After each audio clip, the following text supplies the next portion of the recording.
Palm Beach County Park Airport, thanks to the Boynton Beach High School Aerospace Science Academy. I hope that you get the most out of this event. Program Director Maria Sklar kicks off Aviation Career Day. Everybody's out here to support our students and help them along the way to achieve their goals. Helping dreams come true are industry professionals who take time to talk to the students. Danny is an air traffic controller. I issue the instructions to the pilots. They read it back. And Davidson is an airplane mechanic. And the job of an air mechanic is to maintain the airplane. Students even network with commercial pilots. At American, I've been there for just under 4 years. Sophomore Madison Fauntleroy has sky-high ambitions thanks to the program. This is what I want to do. So I want to wake up in the morning and I want to fly airplanes. We need to take registration. School district programs give students like Madison a chance to actually get into the airplanes. Teamed with a volunteer pilot, the two go over the pre-flight checklist before taking to the skies. I want to thank the program because it's given me the opportunity to grow in my training within aviation knowledge and aerospace knowledge, and it's just given me the opportunity to pursue my passion as a commercial pilot. It wasn't too long ago that Ryan Bazil was a student in the Aerospace Science Academy at Boynton Beach High School. Now he shares his experiences with students, someone who flies drones for FPL. You can do anything you want if you just really put your mind to it. The program has advanced my career exponentially. It's helped me grow into the person that I am today, being more confident about what I do in the aviation and aerospace world. Ryan's success in the industry, testament to the academy. And there's no doubt, many of these students will also one day work in the aviation industry. I'm Rick Blackwell for the Education Network, keeping you informed.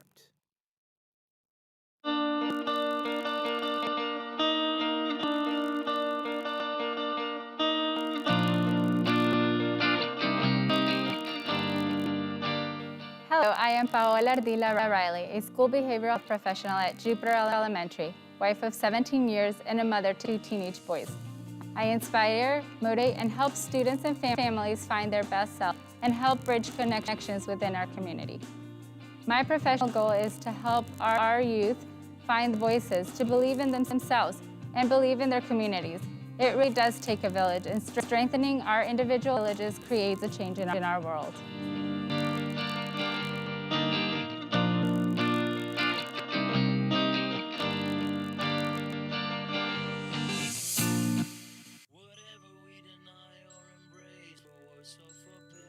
Underneath everything we are all people. And when we reach out a hand to one, we can influence the condition of all. That's what it means to live united. The Digital Inclusion Project, aimed at ensuring every student has a laptop and Wi-Fi access, is well underway in Palm Beach County.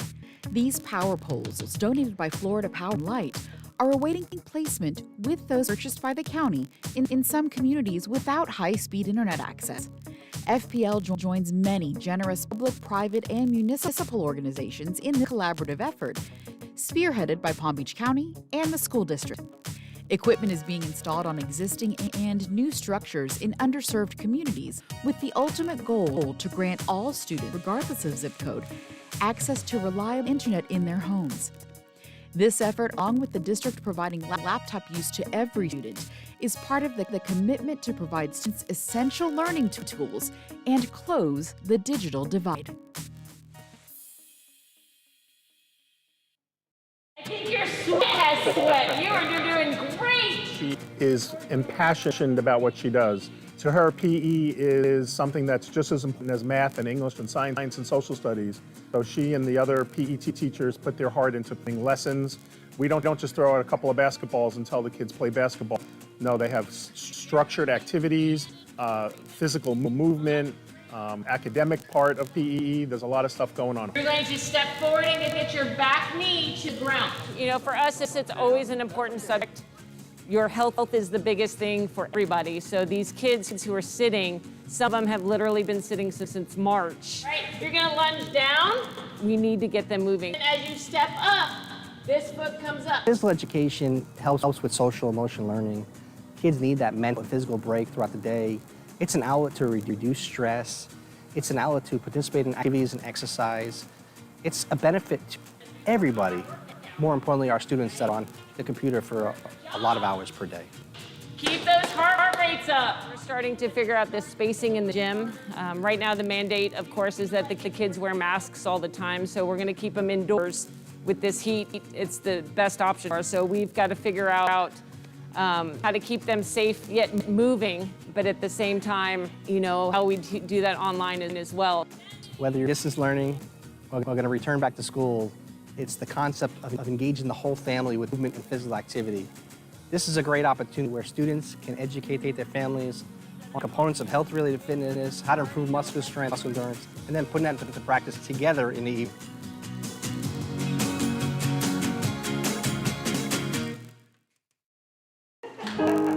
Jasmine, congratulations. Jasmine, on behalf of Take Stock in Children, I want to let you know you have been formally announced as a 2021 Leaders for Life Fellow.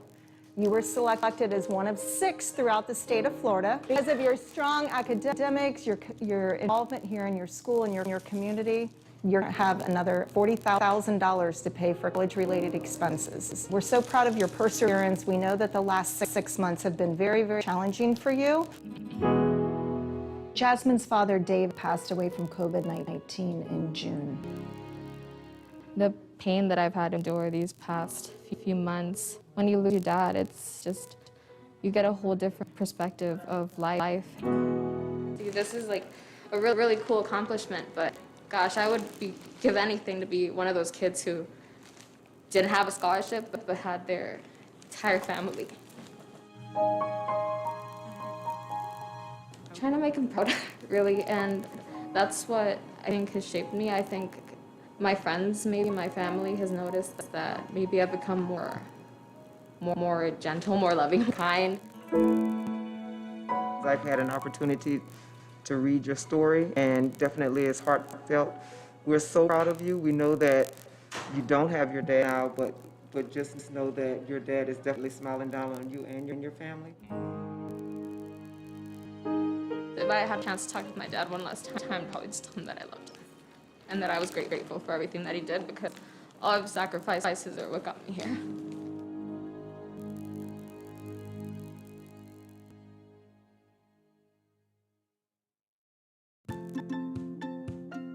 Every day, your child will be offered the opportunity to eat breakfast at school for free.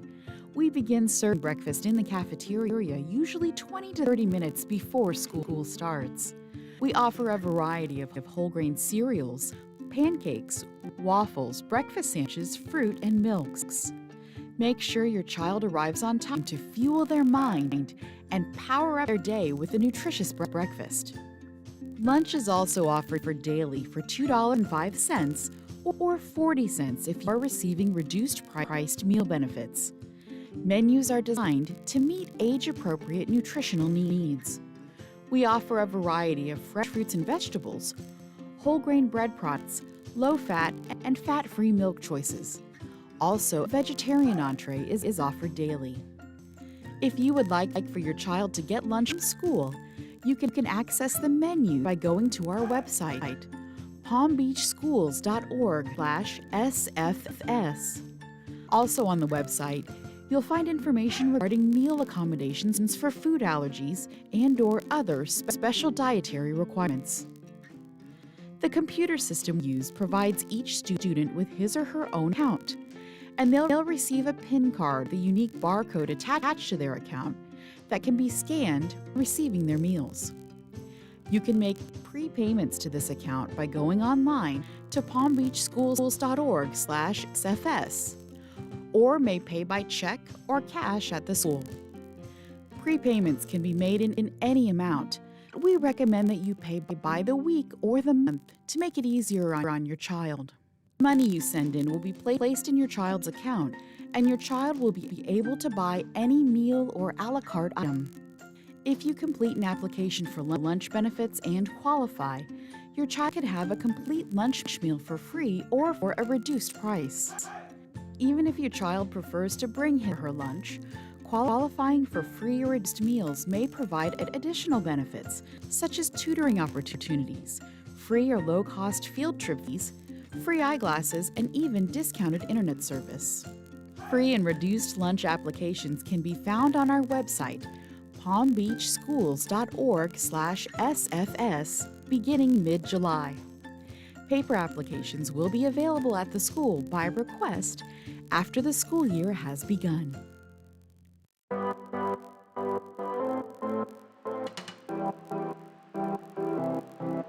The Department of Communications is your source for school district information impacting our schools, our students, our staff, and the entire community.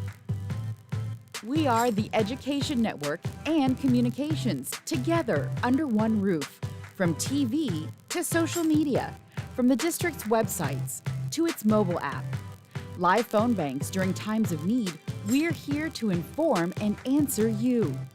We share important information from our board members and district administrators through our on-air and online coverage of meetings and workshops, available on YouTube, on Comcast 234 and 235, and on AT&T UVerse Channel 99. Information is accessible to all on palmbeachschools.org and to employees on the Hub. We communicate through weekly electronic newsletters, updating parents, students, staff, and business partners, and in multiple languages, including Spanish and Haitian Creole. We also serve our diverse community by informing through various platforms, including social media on Facebook, Twitter, Instagram, and YouTube. We are your source for live coverage of all high school graduations, garnering tens of thousands of views from across the globe. We are your source for original educational programs focused on South Florida. Our commitment to students and staff also means providing technical support to schools throughout the district and partnering with the county to help ensure all students have access to the internet and the district's issued devices. Technology enhances our ability to connect you to your school leaders. We also bring you videos which highlight our students, our programs, and our schools, including their unique choice and career academies. The Education Network is your source for various events, including the Academic Challenge, Battle of the Books, Songs of the Season, and much more. We host district events, including Teacher of the Year and School-Related Employee of the Year, the 5-Star Award Ceremony, and the district's Veterans Day Ceremony. Training videos produced by our team help enhance the work of other departments. So whether connecting students to meals or connecting them to Wi-Fi, communications, and the Education Network, keeping you informed.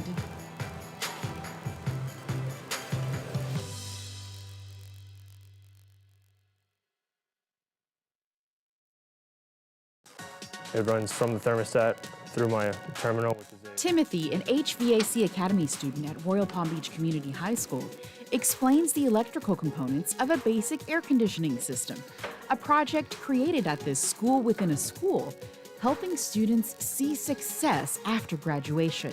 I can go to college, I can work afterwards, I can work during college, take night school. I just want to make basically a great future for myself. The HVAC Academy offers hands-on technical education, free industry certifications, and college and career preparation.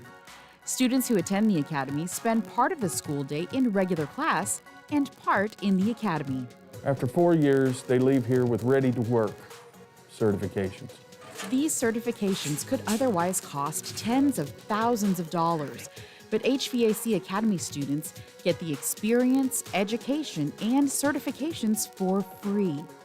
Jackson likes the idea of getting a jump start on a solid career. It feels great just to know and I'll be financially stable and not have to worry about debt.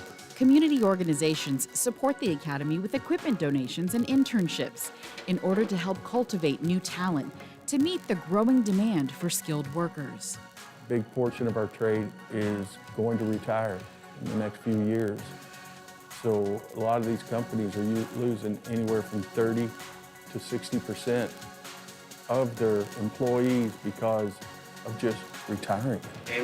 Alex is a senior and putting his HVAC Academy experience to work in his family AC business. not only am I making good money right now, but in the future, it's only going to improve. These students have the same academy teacher for all 4 years, giving them the chance to develop strong relationships and a real sense of family. He taught us how to be grown men. He taught me how to be patient, and also just taught me how to be a good worker. Whether students continue in HVAC or other careers, they're definitely a step ahead in life. She's a good person. She's very encouraging, and I just like that we both have a lot in common. A glowing review from Palm Beach Lakes Community High School 9th grade student Inaya, as she describes her mentor from the Take Stock in Children Johnson Scholars Program. Her mentor is just as big a fan of Inaya. She's amazing. She has really good grades. Her teachers say wonderful things about her. Charette Plummer, a teacher at Inaya's school, volunteers time as a mentor, meeting virtually during the pandemic to make sure students get the life and academic support they need. You almost need a cheerleader. You know, you need that, I'm here, I got you, I see you. You know, that extra voice to say, I got your back. 500 Palm Beach County students currently participate in the Take Stock in Children mentoring program, featuring weekly meetings throughout their high school career. Participants earn a college scholarship upon graduation, and many remain lifelong friends with their mentors. We have mentors still today, 20 years later, after mentoring their student when they're in high school. They're still in touch. They're still, following them through their life. Building lasting relationships and helping children thrive are just a couple of reasons school board member Marcia Andrews chooses to mentor. It truly is important for me to stay connected to children and give back, especially to the students who need me the most. Inaya appreciates the impact her mentor is making. I'm glad she's my mentor because she brings more energy. She's bringing life. My mom likes her, I like her. With all the demands being placed upon teachers, many are still choosing to go above and beyond to help students succeed. I think mentoring is important. I think giving back is important. When I was in school, I had a mentor, someone who helped me along the way. Take Stock in Children trains all mentors and welcomes new faces year-round.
Kindness is blooming across the school district of Palm Beach County. An act of kindness is being kind to someone else or doing something kind for someone else. Students at Palm Beach Gardens Elementary are learning the value of random, thoughtful gestures in and out of school. They're donating new items for the homeless and gently used items to others. It made me feel like I was doing the right thing by donating things that I no longer use so I could give it to people who can use them. I'm creating a poster about kindness. Spreading good cheer, caring for one another, and treating each other respectfully is a daily routine for these students, teachers, and staff. Colorful posters are in progress for nursing homes, along with gratitude banners for healthcare workers. To see my students going above and beyond any expectation, just giving out of the bottom of their heart, just to see someone else smile makes my heart smile. It's nice. The children enjoy their giving spirit and are reaping the benefits of social-emotional learning. You can't describe it. It's this weird feeling, but it makes you feel great. You can make more friends, and then you can have a good friendship, and then, you know, the world's happy all together. Successful, you have goals and dreams, making your right choices is going to be very important. I'm Tavon Coney. I graduated from Palm Beach Gardens High School locally, went to Notre Dame, University of Notre Dame, where I studied business management and consulting. Now with Las Vegas Raiders and my nonprofit organization called Tough Choices. Just show you the way that you guys can be successful, show you the way you guys can make it to the top on what you want to do. Truly appreciate him coming to JFK and really selling that message to my students. We just here to support Tavon Coney, a great friend of mine. Also, we handle, some marketing for him. So we just here to really just help leave a message and an imprint on these youth kids, and just let them know about Tough Choice and let them know they're not alone. I think it's vitally important that we have our students really see someone in the community making a change. So to bring them in and to really show them that they can do it as well, I think it's just critically important. Education is important. That's the main reason why I went to Notre Dame and made sure I double majored in 2 degrees to make sure that I had the knowledge to be able to come out in the world and be able to get into business. We try to push acceleration courses on this campus to really let them know that, hey, yes, you can also strive to be the best athletically, but it also starts and really represents what you can do academically in the classroom. Mary Beth Tinker made history when she was the same age as this Zoom audience at Western Pines Middle School in Loxahatchee. The 7th and 8th graders listened to her story of protesting Vietnam in 1965. Yeah, I'm upset about the war, I'm sad, and I want to do something about it. So that's how we ended up wearing black armbands to school. The armbands led to death threats and a school suspension. The ACLU fought the suspension all the way to the Supreme Court. In the end, the justices ruled in favor of Mary Beth. When the court ruled by 7-2, that kids do have a right to express themselves. These Western Pines Middle School students have been reading about the case, Tinker versus the Des Moines School District, in their history and civics classes. But to have insight from the plaintiff was special. Embracing Miss Tinker as they did, there's just, I can't think of anything that's better than that. To have a guest speaker like this just makes history come alive. This is real-world application. This is just a fantastic role model for them to understand that they really have a voice, and to learn civics education is so important. For now, the students use their voice. Would you have changed anything? To ask some insightful questions. Pretty surreal, actually, and it was honestly really cool. It increased my understanding of not just, like I said, factual information, but real-world knowledge. Mary Beth Tinker's courage to fight for her beliefs has inspired these students. I'm not just limited to my own thoughts inside my head, that I can speak out and make a difference. This lesson reinforces the importance of civics education in our schools. What made you want to wear it to school? I'm Rick Blackwell for the Education Network, keeping you informed. You're watching the Education Network.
Did you hear me? I'm sorry. Mary, you sound, yeah, you're.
look at today and moving forward should be used as a flashlight to help us shine a light on the root cause of inequities in our school system. If we start using the data like a hammer, we jeopardize our ability to engage in honest discussions about what we must do better as a collective organization, from the boardroom all the way down to the classroom level. The board talked about the importance of culture last week, and I hope we keep that conversation fresh in our minds as we participate in the first equity workshop today. And with that, I will now turn it over to Ms. Frutakis.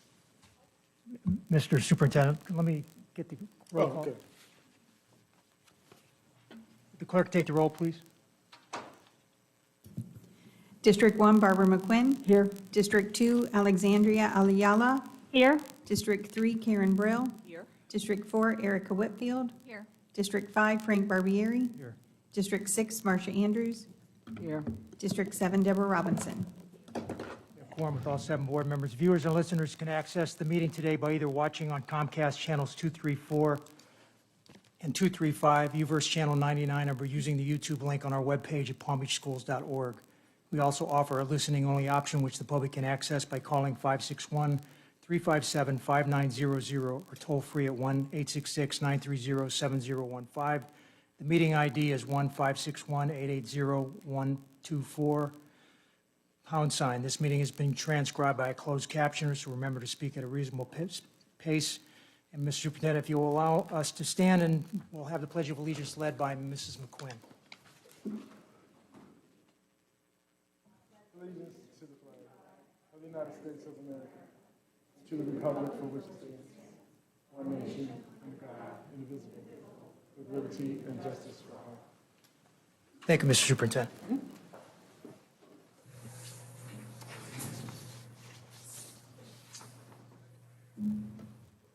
Good afternoon, Ms. Frutakis. It's all yours. Okay, thank you so much, Mr. Barbieri. And as we discussed, since I am limited technology-wise in being able to see everyone on the board, Mr. Barbieri is going to be assisting me by calling on board members as we go into our discussion time. And so I just want to say thank you up front for assisting me with that, that bit of the logistics. So we're going to dive in. I am not able to see if the PowerPoint presentation is up yet. So if someone could confirm for me. Yes, it's up. The board can see it? It's up. Okay, great. Okay, so we're going to go to the, so I want to welcome the board, and I want to thank each of you for the time you spent with me with your one-on-one conversations that have resulted in the graph that you each have at your places. And we're going to be doing just a couple of things going into this workshop, but the bulk of the time is going to be spent with discussion. And notes will be taken for you to be able to refer back to. This is in this particular workshop, we're going to be, this is your opportunity to be taking a lot of information that you've been provided, data related, doing this root cause analysis, other work that we did together to provide a foundation for this. And this is really your time to be able to talk through some very real issues that you've all identified, and to be having an authentic, and we call it brave, we don't call it safe conversations, because if you're trying to have a safe conversation, it means that we're not being real about some significant issues that are going to be foundational for your work going forward in trying to do the system change that you've indicated is a priority for you. So let's go to the first slide, where we have just a basic outline of the agenda for today. And we're going to do a check-in like we've done before, where I'm going to ask each of you to, with Mr. Barbieri's assistance, to go around the room and share a word or a phrase of how you're showing up today. And so we'll start with that. Mrs. McQuinn. Hoping, but not hopeful. Ms. Ayala.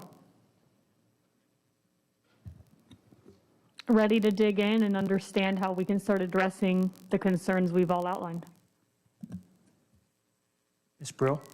Stressed, but not because of this.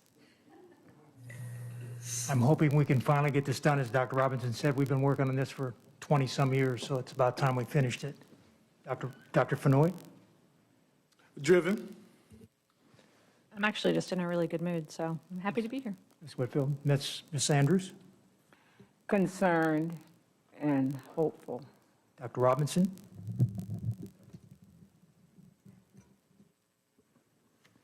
Expectant. Thank you. You got us all. Okay, thank you. Again, because we're doing equity work, it's important to do a land acknowledgement to ground us in the spaces that we're in. So I want to take a moment to acknowledge that we are representing 3 Indigenous people groups on this call today. The Seminole, which is a federally recognized tribe, the Tequesta, who are no longer have a presence on the lands that many of you are on, and the Duwamish, which is where I'm speaking to you from today, which is a federally unrecognized tribe. I would like to acknowledge the historic role that our Native American tribes have played in stewarding the lands and the waterways that we have benefited from for hundreds of years and that we continue to enjoy today, and want to recognize that our existing education system has not served this people group well and needs a lot of work. So let's go on to the next slide, where I want to do our framing with the norms that we have used for our past discussions, and just as a reminder for all of us as we have our time together today. And these norms are to speak your truth, and that means that all perspectives are valid and all perspectives are partial. I can speak of my lived experience as a middle-class white woman. It is one perspective, and once I've had my say, I need to sit back and listen to the many other perspectives that are represented as an opportunity to learn. Stay engaged. We are going to be spending approximately 4 hours together, and at some point in time, about halfway, we will be taking a break, and we will, when we get to a natural break point, we will do so probably about halfway through. But again, this is going to be hopefully a real and brave conversation, and sometimes that can make it challenging to stay engaged. And so I would encourage us to be just thinking and cognizant of that. Expect to experience discomfort. Again, this is all part of having brave conversations. And while we can tend to want to pivot away from discomfort, this is actually a very powerful place to be in, because we're in a learning space. When we are hearing things that are challenging us, thought processes we may have had, beliefs that we've carried forward, that can bring discomfort. It also means that we're being reflective and we're thinking about what's being said, and this is a positive thing. I'll also reiterate that if everyone in the room doesn't experience some level of discomfort during our time together, then I will have failed as a facilitator, because it will have meant that I've not been able to share anything with you that is new and is causing you to do some deep reflection. We need to be aware of our intent and own our impact. Many times we can say that I didn't intend for this to come across this way, but the issue isn't what our intent is. The issue is, what was the impact of our words on those around us? And if they have caused harm, then we need to be willing to just acknowledge that and be thankful that someone has brought it to our attention, because when we know better, we can do better. We need to also accept and expect a non-closure. We do have an agenda for today, and I have objectives for you. But in the spirit of equity work, we get as far as we get. And we have to be okay with that, because this isn't a one-off, it's a continuation, and we pick up wherever we left off the next time we get together, which is at this point scheduled for March 31. And then would encourage all of us to maintain a learner stance and remain open to new thinking. So I'd like to do a little check-in with you. If you could all either give me a thumbs up, sideways, or down on accepting the norms for this conversation, that would be great. Okay, wonderful. Thank you. So let's move on to the next slide. And we just wanted to remind you where we are. you're going to be seeing a timeline at every one of our meetings. And there's multiple reasons for that. It's to provide accountability for the process, to let you know where we are, because you've got a lot of moving pieces in this work, where you've got both your equity work going on and your strategic planning work going on. So this is going to be a visual for us to track where we are, and if there are adjustments that need to be made, it's going to be done intentionally and with consensus of your leadership team. And so we can see where we are today in that process. All right, so let's go on to the next slide and dive into what the meat of this conversation is going to be today. You have all participated in a one-on-one session that where you responded to the prompt, why do inequities exist in Palm Beach County schools? The purpose of this exercise is to provide an opportunity to get below the surface of responses to questions and issues and start getting to the heart of what's happening, which are the systemic issues that cause inequities. I want to say thank you to each of you at this point. You all came prepared to the meetings, and we had very thoughtful conversations. Also want to acknowledge this is a different way of doing this particular exercise. Given Florida's open public meeting laws, it necessitated having a one-on-one conversation with your leadership team members. And I think there was some value in this because everyone was given the same amount of time to be able to share their thoughts and their thought process around inequities. And so I want to thank you for this, because what you have in front of you now is a very rich document to provide the foundation for some hopefully very good conversations. What I want to, since you received this morning, I wanted to give you a few minutes to just have some reflection time to look through what everyone has read. We've put it in a format that hopefully is easy for you to track for each level as we went down, and so that you can see the thought process of your colleagues. So I'm going to set a timer for about 10 minutes so that you can just have some quiet time to read through it. If there's notes you want to take, anything you want to highlight in preparation for our conversation, I'm going to start that timer now.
You have 2 minutes remaining.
Okay, so I know it's not a lot of time, but hopefully this gave you a chance to be able to just think through some of the thoughts that your colleagues have expressed.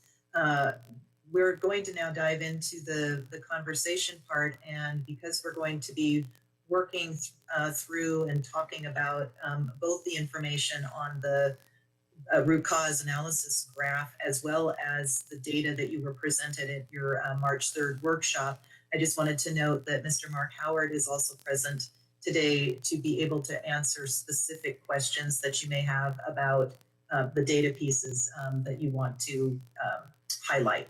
So at this point, I want to open it up to the board to start having their any discussion you would like to have. And this is free form. You can start wherever you would like. There are some things that I have also noted in it. And so if there are some things that are not being raised or highlighted during the discussion time, I may ask a prompting question just to ensure that other things that were raised are going to be able to get some airtime if you would like to do so. And with that being said, I would again rely on Mr. Barbieri's assistance to be able to call on different members of the board to speak as they would like to. And notes will be taken so that, again, you will have a record to be able to refer back to, because when we come back together on March 31st and spend a couple of minutes framing for the next time, just to let you know, what we're doing today is rolling into your next time together. Because that's when we're going to be looking at creating a draft equity statement / description that will be foundational for the work you're doing with your strategic planning, any policy work, revisions, and your mission and vision. So, Thank you, Ms. Furtakis. Which board member, any board member like to go first? Mrs. Whitfield. I just felt like there's a good theme throughout this where everyone has similar answers. We seem to all understand the issues, really just that this is a system that's been going on for a long time, and the way that power seems to be divvied up in the district is not equitable. And so that's one of the biggest problems. And the biggest concern that I had that I expressed to you, Ms. Furtakis, during our conversation was I'm not really sure how to change it. So I'm hopeful that during our conversation today, we can talk a little bit more about, you know, what is it that as a district would help us to be able to really change it? Because it looks like everyone sort of agreed on the same issues. Thank you. Mrs. Andrews? Thank you. And I do agree that the theme is rolling in here as to how this district has been dealing with our students, our parents, our schools, and our communities. And it's really clear from reading the comments from all board members and administration that those students who come from backgrounds of privilege or come from backgrounds where their parents have been able to secure an education at another level, a high level, or living in neighborhoods where life is good, and you look at the data, it shows that, you know, most of those students are doing well. And it's because of our big bureaucracy. We know that. We know where the children are. And those that have had less, when you think about their lives, where they live, their parents, their educational backgrounds of their parents, the facilities, the curriculum, the teachers, the administrators, all of the pieces of the puzzle of where the children that don't have much are a part of our school district. They have received less, and the data shows that they're struggling. They're struggling to make it. It also, looking at the comments here, it's obvious that when we look at our schools, as well as our staffs, as well as our parents and our students, it is white here in Palm Beach County.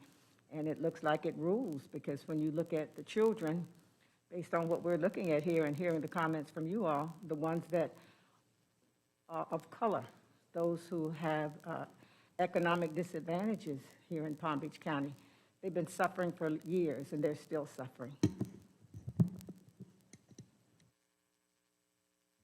Vice Chairwoman Brew? Thank you. So I started writing down some of the common themes. So yes, a lot of us are on the same path, and I think it comes down to the culture. You know, we talked about this at our last meeting, that that we have a culture in this district, and it's going to take a lot to change it. I think that we see a theme in here also of it's easier to go with the flow, you know, the path of least resistance. So, you know, it's going to take us to really work together with administration to make everyone uncomfortable as we move forward.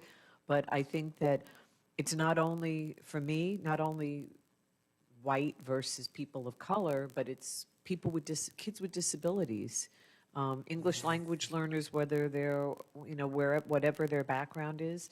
You know, we just have always seemed to work the hardest with those that would give us more bang for our buck, those that would give us those A-rated schools and make us look good.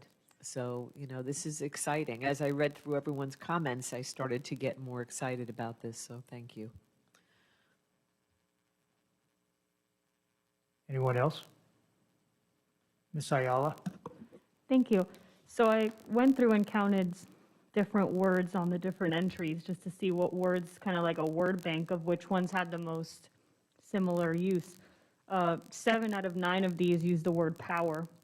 6 out of 9 used culture, and 5 out of 9 used resources. Now, that was from a quick sweep, maybe I missed some, but imbalance of power, power dynamics, a culture, which has already been said, and the culture and the hierarchy, and I found some pieces about new ideas and board members wanting to just have job security, which I found an interesting comment because historically there's been a very minimal change in who served on the board over periods of time.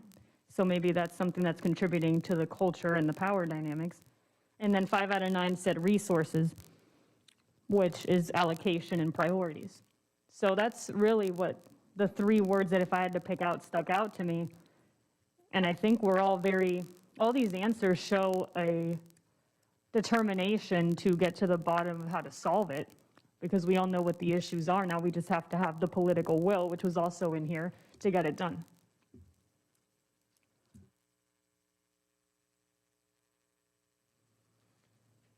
Anyone else? I think one thing I'd like to see, Mr. Superintendent, at some point, we hear constantly, and I think we all believe that children need role models, and the best role model is somebody that looks like them in their classrooms. We hear constantly that, that it's out of balance, and it is. But I think it would be important for the board to actually know, maybe we break it down by region. I'd like to know how many new teachers were hired in each region, and how many were white, how many were Hispanic, and how many were black, and also compare that to how many applicants there were with the same breakdown, so that we can see if there really is some kind of pattern where we have, a total inequity in the number and the applicants that don't match the hiring. So, and I'm not sure we even have that information, because I know principals get resumes all the time on their desks to hire teachers, and I don't know if that's tracked by HR or not.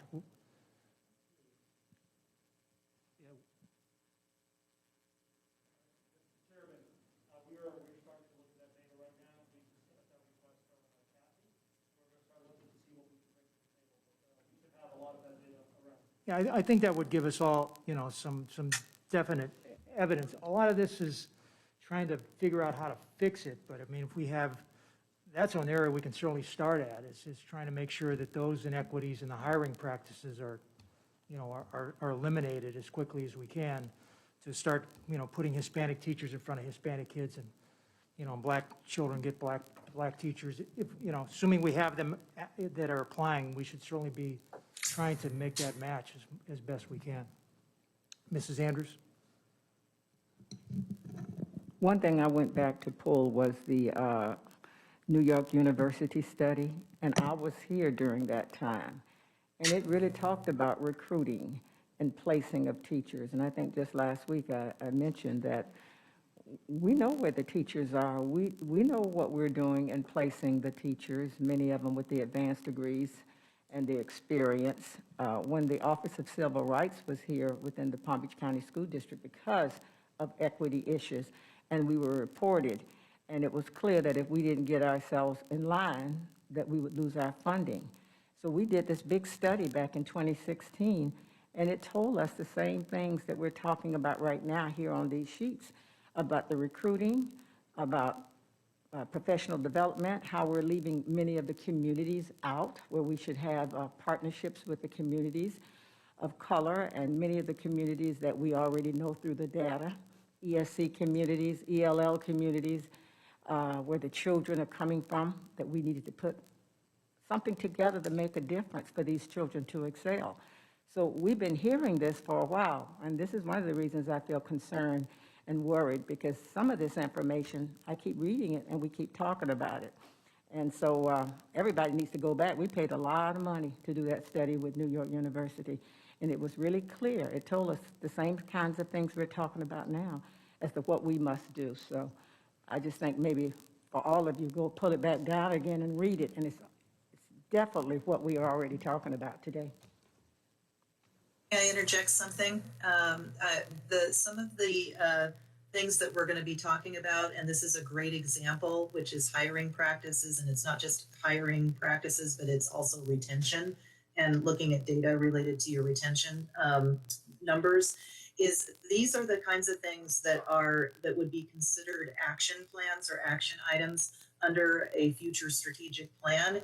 And so I think it would be helpful as we're going through, because some issues are going to be specifically highlighted as people are responding to, to the comments or wanting to elaborate on what they may have said themselves in here. And it would be a really good idea, as some of these action items are surfaced, to have them as a bit of a parking lot, for lack of a better term, of the types of things that you will want to be considering as a part of the strategic planning process, because there's always some type of a pillar related to instruction, which usually includes things related to hiring. And if you're going to be looking at this and embedding equity through your plan, then these would be the types of things that you would want to have parking lotted to be able to be a part of that conversation. Dr. Robinson, I saw you move your microphone towards you, so you want to speak? Go ahead, Mrs. Andrews. I'd just like to follow up, because we as a board, I know that the hiring falls under the administration, But we as a board have to take more of an active role in that. And one of the things that came out of the New York University is that the district needed to take more of a lead in the placement of teachers and staff so that your schools can really look like the students that they serve. And I know that we've had school-based decision-making, and so most of the principals kind of can do the things that they want to do based on how they see their staff. But as I said before, we were put online with the Office of Civil Rights that if we didn't do it from the district level, that we would lose our funding. So when we start talking about administration, when we start talking about frontline staff in the schools, when I walk in a school, one of the first things I'm looking for to see if the school actually represents the students that are there.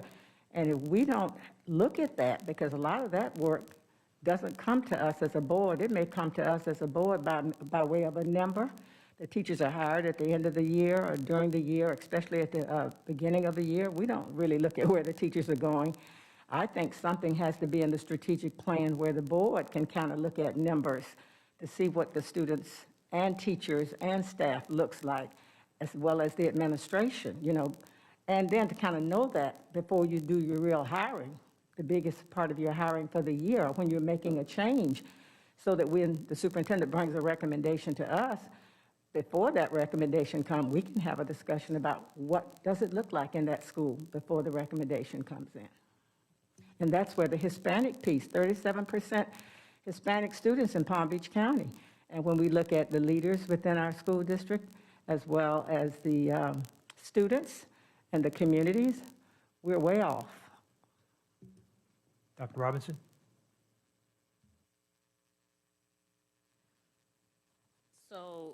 So I'm responding to this spreadsheet. So I really have mixed feelings. It's interesting to me that, I'm gonna put it this way. Maybe some people heard what I've been saying for decades, right? Or maybe it came from elsewhere, whatever. So there's some hopeful comments in here. But then the next thing is like, well, damn, why don't I get an amen? Right? So, yeah, so what are we gonna do? So I wanna go back a little bit. So, like in another lifetime, it was like at least 25 years ago, I was on the school district's compliance monitoring committee, which was the committee of citizens to monitor the school district's compliance with the Office of Civil Rights Agreement. And I was representing the NAACP. And one of the turning points for me in understanding this district, and it's reflected in some of these comments, is after one of these meetings, the gentleman who was the staff liaison to the committee was standing right outside those doors, and he lit a cigarette, and he said, "Dr. Robinson, you know why we don't educate your children? Because you don't make us." Okay? And some of what's in here, there's a couple comments in here that conjure back up in my head. But excuse me, that's the same old power crap, right? That is the same old crap to blame people who have not had access and advantage for generations and say, but you should speak up. You should show up. You should come to the board meeting. You should do this. You should do that. That's why we're not educating your children, and that is crap. We know it's crap, but that's the excuse that he hid behind, and I think it's a convenient excuse, okay? Or we can even say we didn't know. Oh, bull! We have data that tells us. We don't need that mama to tell us, right? And then the other thing I want to say on that line is, I think we had a conversation before about nice white parents, right? The podcast.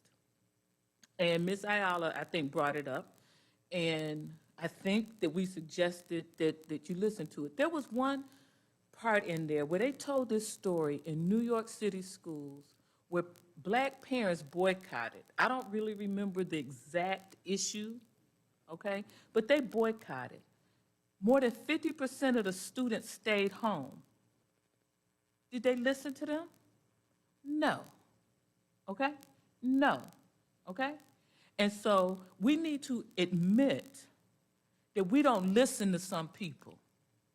And we need to stop, like now is the time, right? To stop the okie doke, right? So, okay, so how many black parents you need to come to say that we ain't educating black children? How many? Like, what's the critical mass, okay, that will make us do right? No, we need to educate children like they're orphans, okay? We don't need any parents, any pastors, any community members, or any board members to point this out. We know it. So let us not hide behind that particular lie. Let's find a new lie to hide behind if we're gonna hide. I hope we stop hiding. But let me just tell you, don't pull that one out for me now, because I've already triggered on that. I will respond with vigor, okay, if you pull that one out. Because I've heard that one for 25 years, right? When you don't listen to us, it don't matter. Wait, hold on. I'm going to just have a momentary flashback just for a second, and I'm going to come back in line. When the board, it wasn't the same configuration, in one meeting said, we're not going to put the Leadership Academy at the historic Roosevelt High School, and at the same meeting contemplated turning school police over to the sheriff. Same meeting, sitting in this configuration. The next board meeting, the chambers were packed full of black people who, seemed, my recollection is evenly split. Some saying, don't go to the sheriff. Others were saying you need to do the Roosevelt Leadership Academy for young men. Did we listen? No. A lie got spun in the community, well, not the community, in the audience, and it got spread. And everybody nodded their head, all the other board members nodded their head in agreement to that lie. And that lie was Dr. Robinson told the community bad information, told the community that the board was racist, okay? That's the lie that was told.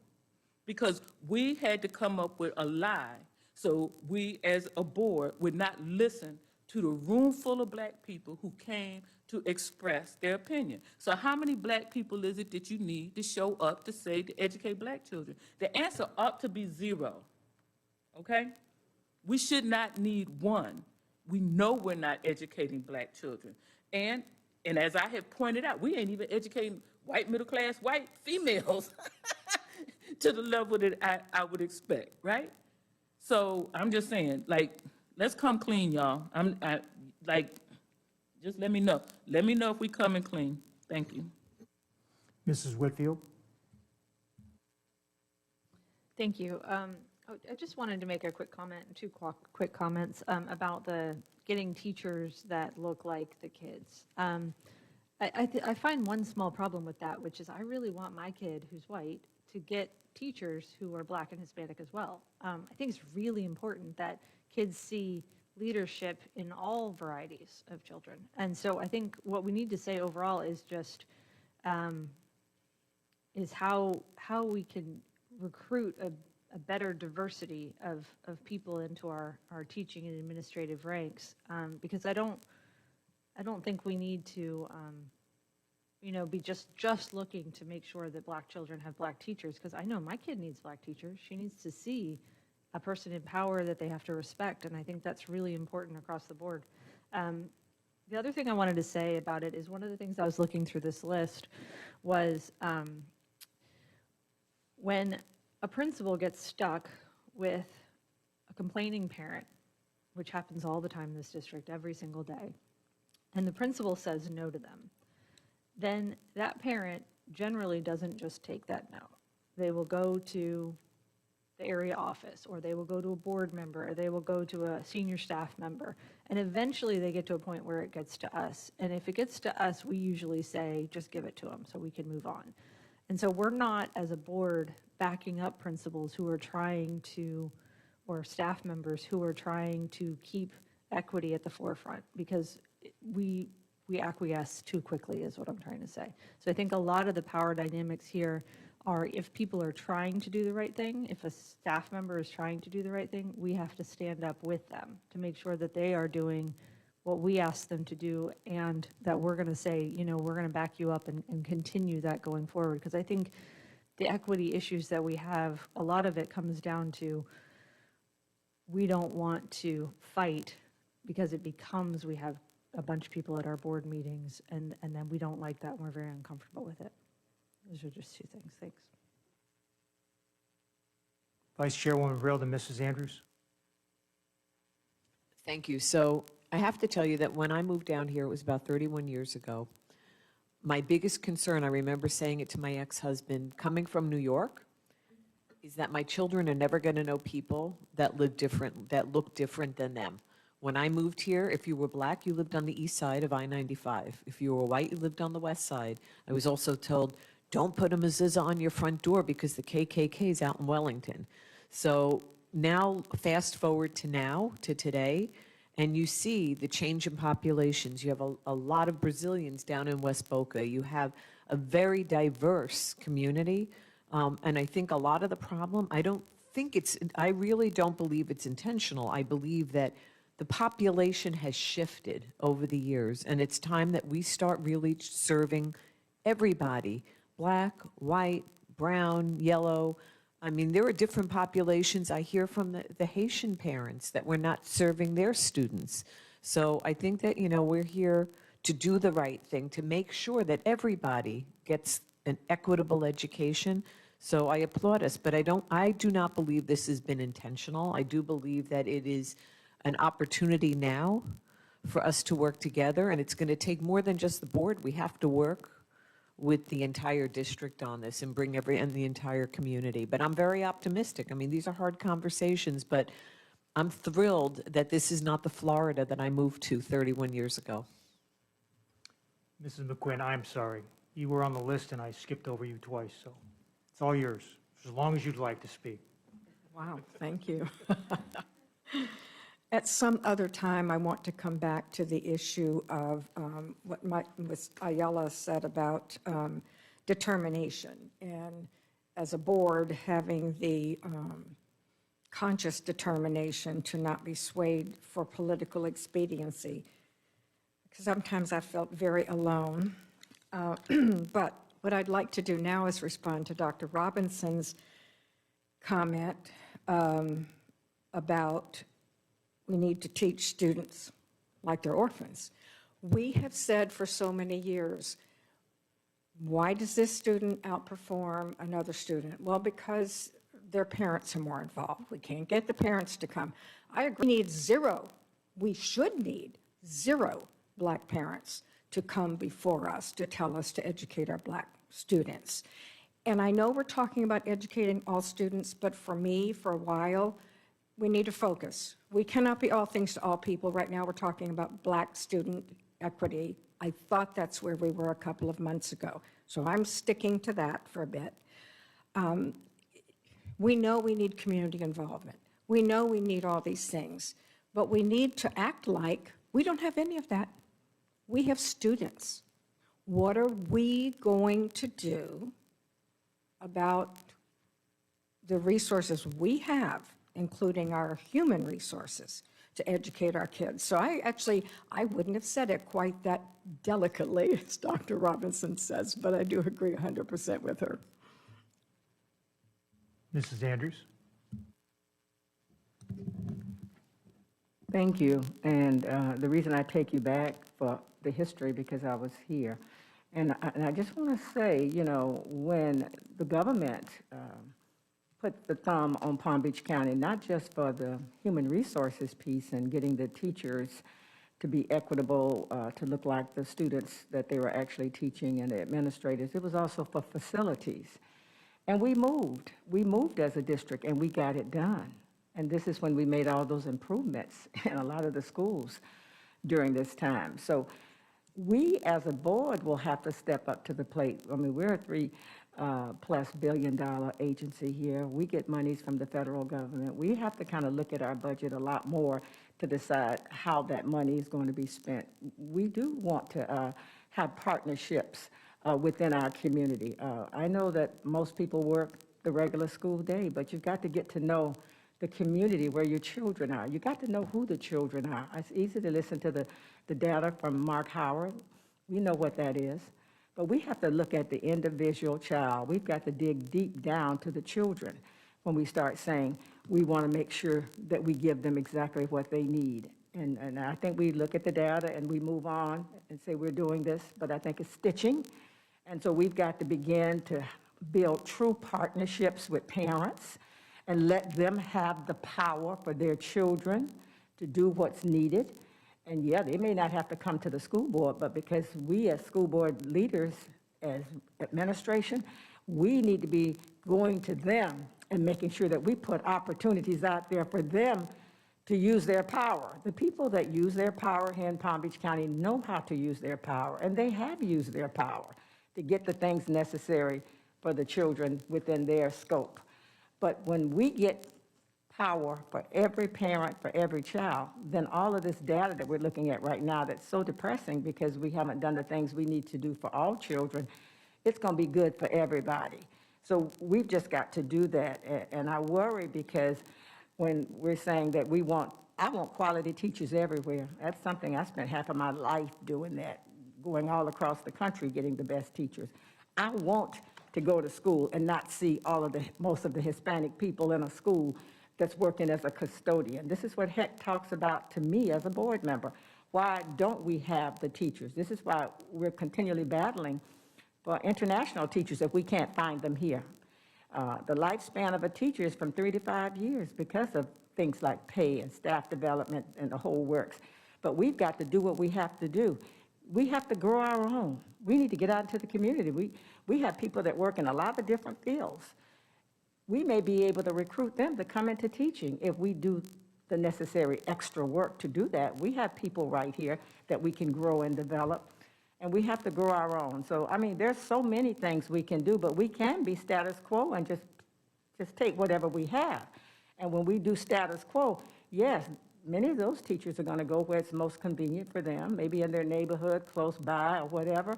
And then many of the children that's in the areas where they need so much help, they don't get those teachers.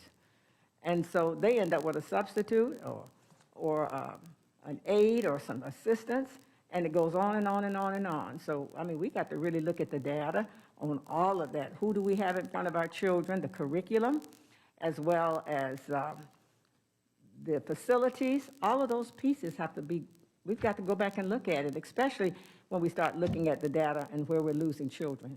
And it's all going to correlate because it's going to show that we didn't stick the pen in there and work it to help those children. Go ahead, Dr. Robinson. So, okay, so yes, I mean, I agree.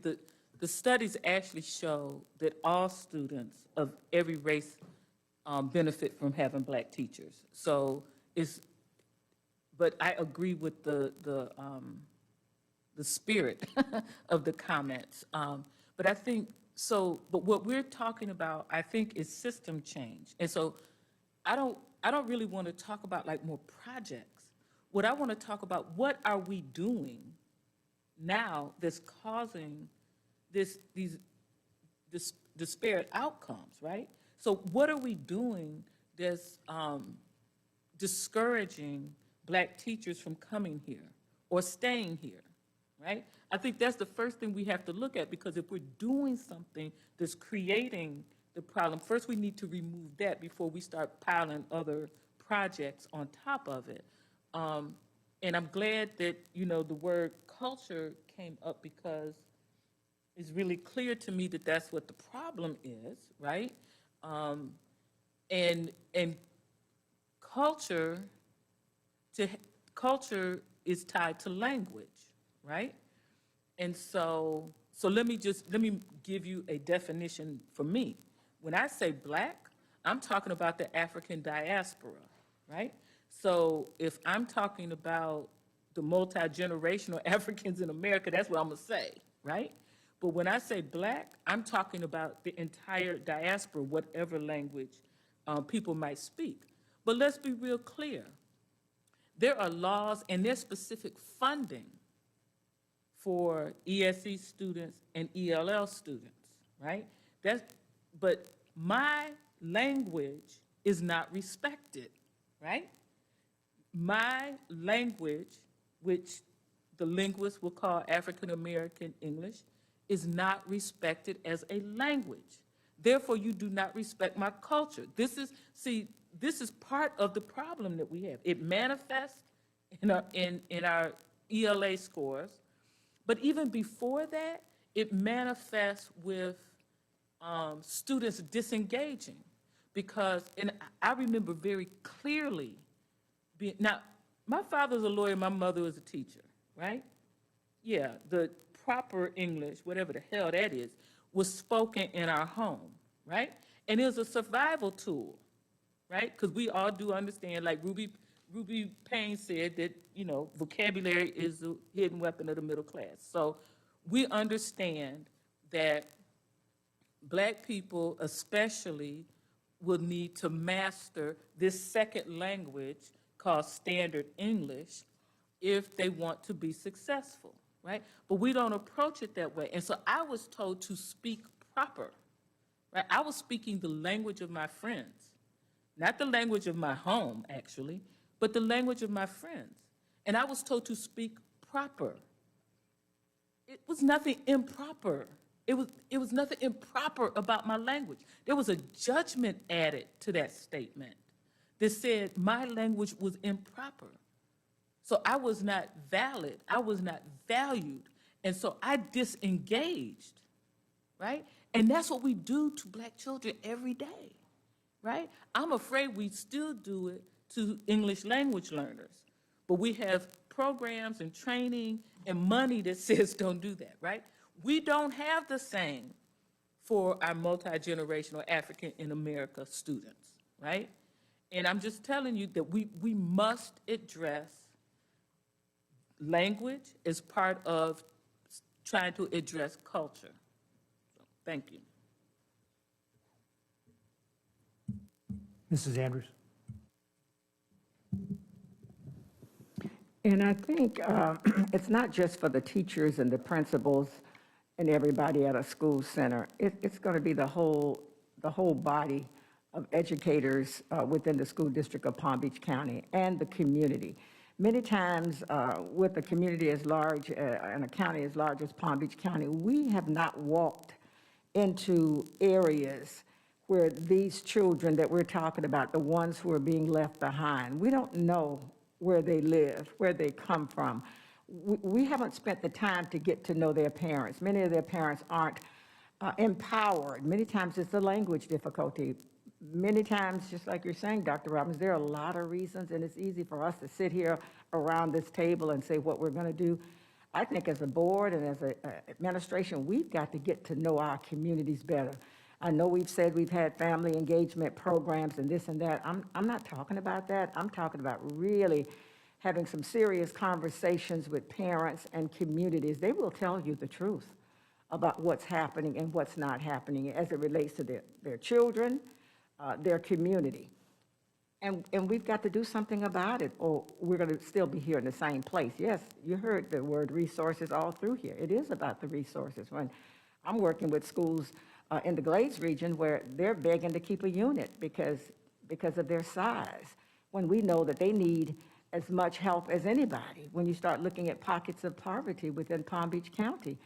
So we've got to kind of get out there and see what it is that we're talking about so that we can do something. And I want parents to be actively engaged, because they do have the power to do what has to be done for their children. But we have to teach them and help them to understand that they have that power. And I think within our next strategic plan, there should be some kind of component on how we're going to help parents know about some of these things that we're talking about today. It's easy for me to talk about it. I have a Glades Career Readiness Roundtable. We meet once a month with a lot of parents and people, and they've been empowered to do a lot of things, but we can dig even deeper than that in the communities and educate people. And once you do that, they're going to take what has to be taken for their children to get their children where they need them to be.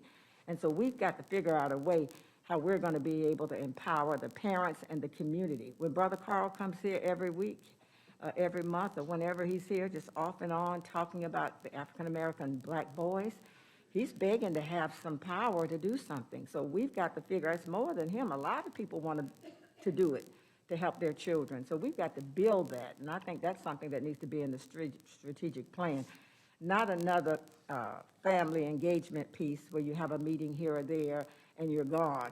It's got to be something that's really unique, that's going to make parents believe in us, that we really believe in their children, the ones that we're talking about right here, that's not making it. Dr. Robinson. May I piggyback on Ms. Andrews' comments? It's your show, ma'am, whatever you'd like to do. I wanted to highlight a couple of things that were referenced in the comments that were just made, and actually going back to several other comments around the issue of resources. And so I want to remind all of us that resources are more than just dollars. We tend to default to that, and we're never going to have enough of that. But resources, when we're talking about it, also includes your spaces, the people that you have in your system, time and how it's used, and also power and privilege, because you do have the ability to bring in other resources through social capital, through partnerships, relationships that you have, and that's a really critical piece that would be to be parking lotted as a part of your strategic plan, because we talked in our December session about the curb cut effect. And that is directly related to allocation of resources through an equity lens, and putting the resources in the spaces where your data is showing you have the highest needs, because that does ripple out and it affects everyone in a positive way. And so I want to highlight that as a parking lotted piece, that's going to be a critical part of your ongoing conversations as you're doing the strategic plan, is how are you going to allocate resources to address the things that you are raising, and at the same time you need to be very aware that that's when you're going to start getting a lot of pushback, because as soon as you start talking about resources, which many times people default to the money part of it, and they feel that they're losing something, as opposed to what everyone will be gaining when we're bringing everyone up to a similar starting point. But this is a pushback point for you to be prepared for. But those decisions about your resource allocation are really critical to your overall success. And again, I would not be doing my job as a consultant or facilitator without saying that you need to be very well prepared with your messaging and the why of what you're doing. And there are some really good resources out there to be able to approach this in a structured way as you're looking at resource allocation through an equity perspective. Thank you. Dr. Robinson. Thank you. So in response to Ms. Andrews' comments, so what I think I'm hearing and I agree with is the need to do partnerships, right, with community-based organizations, because it is really, unfortunately, I don't think we do a really good job, even when we attempt to partner with or empower or whatever with parents and community, right? And so, because we're operating out of different cultures. I mean, that's just it. And so I think if we can partner with more community-based organizations. So for example, the Coalition for Black Student Achievement is partnering with Bridges and iReady, and we're doing we're going to do a training for parents on the standards-based report card, and then all the bells and whistles in iReady that parents can use, right? And so that's just the example that I think of because the meeting was yesterday, but that kind of thing. Now, what I triggered on though was the this thing where, like the knowing the community piece. So what has happened at times is that like school-based leadership would take their staff like on a bus tour in the neighborhood to see where the children live and all that. And I actually think that that is pathologic, unless it's done properly, meaning with the right background information, because without it, they just go and say, oh, the poor little children, we really can't expect much of them because look where they live and all that kind of foolishness, right?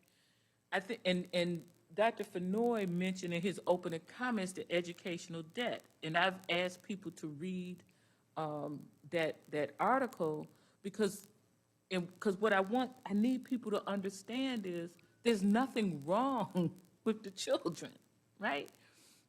I mean, many have not been multi-generationally advantaged, right? And so that's the educational debt.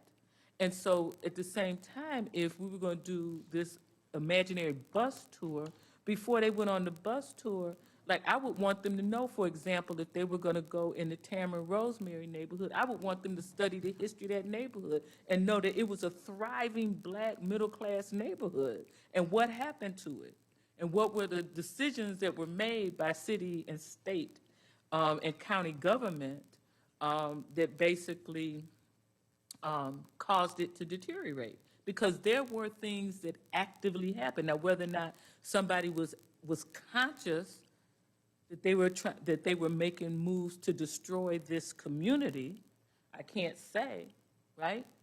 But intentionality really has nothing to do with the damage you cause, right? So I just want to make that point. I really think it's actually important that our educators and our teachers and our educators and our students study the neighborhood that they are serving in. Because many of these neighborhoods, like, I wish I remembered his name. There's a Black man in Belglade that saved the city, right? And built a bridge, right? I don't remember all of this, right? And the same thing in West Palm Beach, right? But we don't share that story, and then we definitely don't talk about what happened. What did the decision makers in power do to devastate that community? And guess what else? And what do they continue to do? And in what role do we play in furthering those decisions or not disrupting the damage being done? So I think really it's important that in addition, that knowing your students' thing is also to know the story of their community, because otherwise we operate in a deficit model. They'll just look at them and say, the poor little children, no wonder they're not thriving. It's not me. It's not that I'm not teaching to their learning style. It's because they come from that impoverished neighborhood or whatever foolishness that people give themselves to lower expectations. Ms. Ayala or Mr. Superintendent, would you like to join in on this at all? Any comments?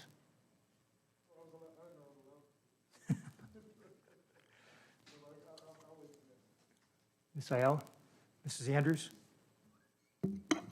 Thank you, Dr. Robinson, and thank you to everybody. I just know my district is a large district, and I'm on the road a lot. Because as a board member, I don't want it to be that I don't know what my district looks like. And we have suburban, and I'm on the road in the suburban areas, the agricultural area of Loxahatchee and the acreage, as well as all the way out to Canal Point and to South Bay. And I think people want to see us. They want to see us out there to get to know them, and that's what I'm talking about. And I think what we have to do with this next strategic plan, because I think when we come to a meeting, or just like Dr. Robinson said, they went on the bus and they saw it and then it was over with, and they said, I did go out there one day. It's got to be more than a one day. You've got to begin to establish relationship with these parents and the community. That's what it's really all about. And once you begin to establish the relationships, and this is for teachers as well as everybody else, because when you kind of look at some of the communities, you see the custodians, they probably live in the community. Your school food service people, they probably live in the community, and they look like the community when you start talking about the school district of Palm Beach County. But then when you get to the next level, to teachers or administrators, they may not live in that community. And so they just go, and I think they give their worth during that day, but they really don't truly do enough to get to know the community. And so I think we need to, with this next strategic plan, when we start talking about community engagement and family involvement and parental power, to show them how they can have, their power to take care of what has to happen with their children, that they're paying taxes for. Everybody pays taxes. But these kids that we're talking about in this data, their parents pay just as much tax as anybody else. So they should be able to have just as much of a voice. We need to be creative here in Palm Beach County as a school board to give the authority to the superintendent to be able to come up with flexible scheduling for certain kinds of people that work for the school board. So you can be on the ground when people are home at night. Most people are working during the daytime. So if you kind of go out to West Tech or you go out to the Glades for a meeting, you never really get a chance to interface with the parents and the community to know what the community is all about. So you've got to get there at night. Or if you're going on Tamarind, Dr. Robinson, I lived on Tamarind in West Palm Beach. I grew up right there. I remembered when Black people owned everything downtown where City Place is. That's a whole area that used to be predominantly Black that was taken over. You may go down there and say, oh my God, I'm having such a great time. Wow, it's so nice here. Black people owned the drugstores, all of the pieces down there. And when you start looking at what has happened over the years, well, it's kind of like that in pockets. Just yesterday, I was on a Zoom call with Miss Johnson, who is a commissioner in Delray, and she was telling the children at Glade Central how the history of Palm Beach County was, when she started, and how she moved up and did things and went to Howard University. Now she's back in the community of Delray making a difference. Well, we've got to teach our history, but we need to know our history. And no better way, when I saw Mr. Tierney on the line today with the roundtable, learning about all those people that's on that. They're on there every month, and they're empowered. The Tri-Cities Education Group, they're empowered. They work with the region superintendent, and we're out there at night. I'm out there at night. You got to kind of have a flexible schedule so people can come back when the people are there and you can hear them, because I think the students are going to tell you what the real deal is, and the parents are going to tell you what the real deal is when you go to them. You can't ask them to come up in here, okay? Coming up in here and say, tell me what you want, and blah, blah, blah, blah. For a long time, we didn't even have a way for people to come out to the Glades. They had to come all the way over here for a board meeting. We did get a simultaneous piece where they could actually have the board meeting simulcast out there. And now with all of the things with technology and COVID, we can kind of put them on now. But we kept people out. We kept them out of participating. And that's why you get what you get here, because people are saying, it is what it is. You go to a board meeting, they make a decision, and that's it. So when we talk about time, that resource that Mary was talking about, it's going to take time for us to go to these communities. I would love to see us have a caravan where we went to see the Mayan area of Lake Worth and where all the children live. I mean, we need to go and see things so that when we're making decisions about how we spend our money and how we spend our time, I don't mind spending my time going to see stuff that maybe I haven't seen, which truly has impacted children in a negative way. And I think sometimes when we make decisions in here, we don't even know what it is because we've never been out there, to know how it is, and where our kids are living and where they come from to go to the schools every day. Now, the principals know, and the teachers that are in those levels, and many times we can't even get the teachers from over on the east to come to the west because it's too far. Everybody has a reason. We have to drive out. So we've got to do better, and I think we can do flexible scheduling. I said last week I'd like the idea of having an exchange program. When you have a Wellington and the Royal Palm Beach and the Acreage so close together, there should be a way for some of the top talent that we have. We should be able to intermix that so that we can help train each other so that we can do a better job for the children. Mrs. Whitfield? May I? Yes. May I interject something? Yes, ma'am.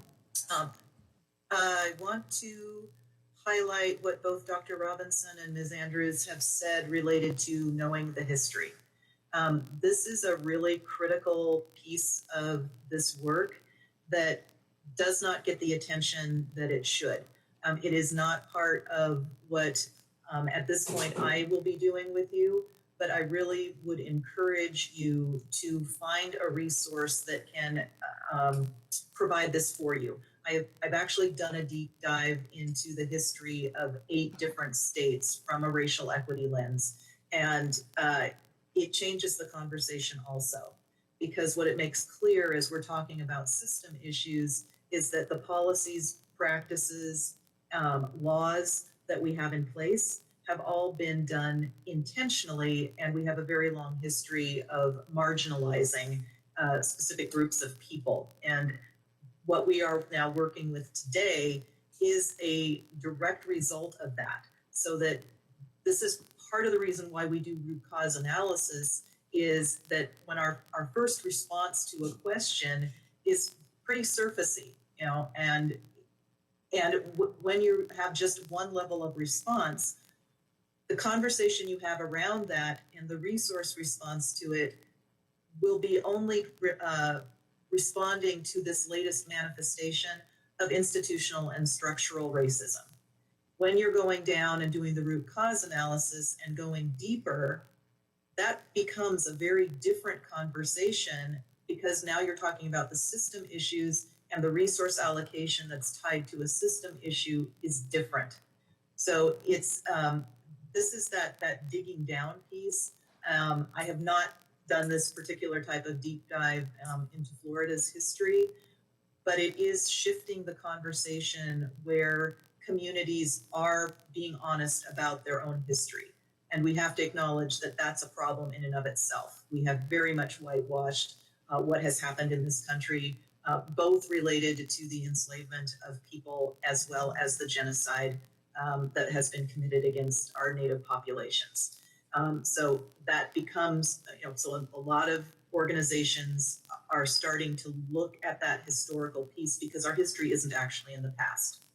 The things that were intentionally put in place that, and unfortunately, when we're talking about education, there is responsibility that you are standing on the shoulders of former board members and former superintendents who were actively involved in keeping schools segregated and not moving forward after Brown versus Board of Education in 1954. For most states, it was at least 20 more years and successive court cases that finally forced that to happen. And there were intentional policies and practices and plans that were suggested or recommended by the superintendents and district leadership teams to board members who adopted them, that reinforced that. And that's just a hard fact everywhere in the country that this has happened. So because they have, the good piece is that because these can be traced back to intentional actions, they can also now be undone. They can be dismantled. They can be redesigned, reimagined, and recreated. And that's going to be an ongoing piece of your work that will end up being embodied in whatever you end up doing with your finalizing your mission and vision, and also looking at the equity policy that you have in place. So I just wanted to highlight that I would recommend this as a part of the board's work if you are able to identify some resources that can help you look at what some of these intentional historical practices were, because at this point in our history, many of those things we have adopted now as this is the way we do business. This is the way it's always been. This is the norm. And so we have to be doing some unpacking to recognize that this is where they came from and this is how they're continuing to marginalize and create barriers today. Thank you. Mrs. Whitfield? Thank you. One of the things that well, first of all, let me start with this. On April 15th, I am coordinating with the gracious help of the superintendent a question and answer session with the Guatemalan Mayan families and that you all will be invited, so it's a little bit of ways away. But one thing that's really, I think, important about this is those families have a very difficult time communicating with us. So we'll bring in translators, and it will be socially distanced in person at Highland Elementary. But I think we should do that for all of our groups of people in the community that have a difficult time feeling heard or feeling listened to in this community, and we have a hard time hearing them. So I think this will be a great opportunity, and Guatemala Maya Center is going to be helping, so please feel free to come. The other thing I wanted to say is that, you know, I had said in my comments with Ms. Fertakis that one of the reasons why the status quo and the system stays in place is because it's easier, but I also think it's exhausting for us to constantly have to keep everyone separate. Some people get more privilege than others, and it just feels like, you know, everyone's fighting for that privilege. And wouldn't it be nice if we could all just, everyone gets the same things that they need when they ask for it. So I know Ms. Fertakis, when I was talking to her, I just kept saying, I just don't know how we're going to fix this. And I wanted to give her an opportunity to kind of mention some of her ideas because I thought they were pretty good. You know, I really need to feel like there's some hope in this work. Mrs. Andrews. Go ahead, Mrs. Andrews. Yeah, I want to say that I highlight Wellington, the village of Wellington. You know, I've been the board member out there for 11 years. They're very progressive. We talked about the lowest 25% of students. And as an educational advisory board in the village of Wellington some years ago, they came together to say, we're going to make a difference. But we all talked about the need. You kind of go to Wellington and say, well, there's nobody there that really needs help. But when you look at your data, it shows that there are children, your ELL children, your Black children that's in Wellington, you know, your ESC children, they're there. And a lot of children that need help. And they came together to put that money in place. And now we're at about $30,000+ a school just to work with those children who truly need help. And so when you see that area getting an A-rated all the time, they put their money where their mouth was, and they recognize the need to do and make a difference. And so I think we've got to have those conversations with all of our neighborhoods and working together to do what has to be done. One of the things I think these educational advisory groups that I've been into for a while, they want to hear the real issues that are happening within their community, because if your child is doing well, you may not be looking at this data. It's the parents where the children aren't doing well that's really looking at the data and knowing that their children may not get promoted or having to go to summer school or getting tutorial. We have to educate all of the people. And I think once we educate all of the people about those that are being left behind, they will step up to the plate. But it's our responsibility to help educate the parents of those who are being left behind and those who are doing well. That power source that you said in this paperwork that makes the difference and getting what they need for their children. If we have more conversations with them about what it is all about, yeah, you're an A-rated district, you're high performing and all of this, that's great stuff, but you're leaving a lot of children behind. And parents need to know that, and many times the community wants to do something about it. So we have to get out there and educate them. And that's some of the things that I think we need to make sure that we have that on our strategic plan on how we educate the big group of people out there, the ones that we're talking about on here that has the power, has all of the things they need for their school. We want them to help us to help the other schools, because once the other schools are doing well, all of us will do well. Ms. Fertakis. Thank you. So I want to make sure that everyone has been able to have a chance to put out here, some of your initial thoughts, reactions, suggestions, ideas, because I do want to move you into talking about some of the words that repeatedly showed up. It's on the next slide that I have in the PowerPoint. I don't want to move into that if there is if there's a couple of others who would like to make any comments that to be getting some of these things out on the table. And then I'm going to take you into this conversation around some of the concepts and words that I also noted that were repeatedly showing up to start talking about some of these system issues. Again, since I cannot see, I want to defer to Mr. Barbieri if there's anybody else who would like to say something before we move into this next piece. Thank you, Mr. Superintendent. The one thing I would add, when I go to any type of session like this, I always spend the majority of my time listening, especially in my current role, because your positional power makes a difference, and people try to tailor their conversations based on what someone in my position would say. But one of the things that I've heard in this conversation amongst the board members is going to be a major conflict for us. And the conflict is between centralized approach to the work and decentralized approach to the work. When I came to Palm Beach County, the number one thing people harassed me around was autonomy. We throw that word around a lot here. And the reason why I say it like that, because if our goal over time is to move to less autonomy, then I have to always state to the board, remember, when the autonomy changes or the change happens, because of our culture, who do people call? They call the board.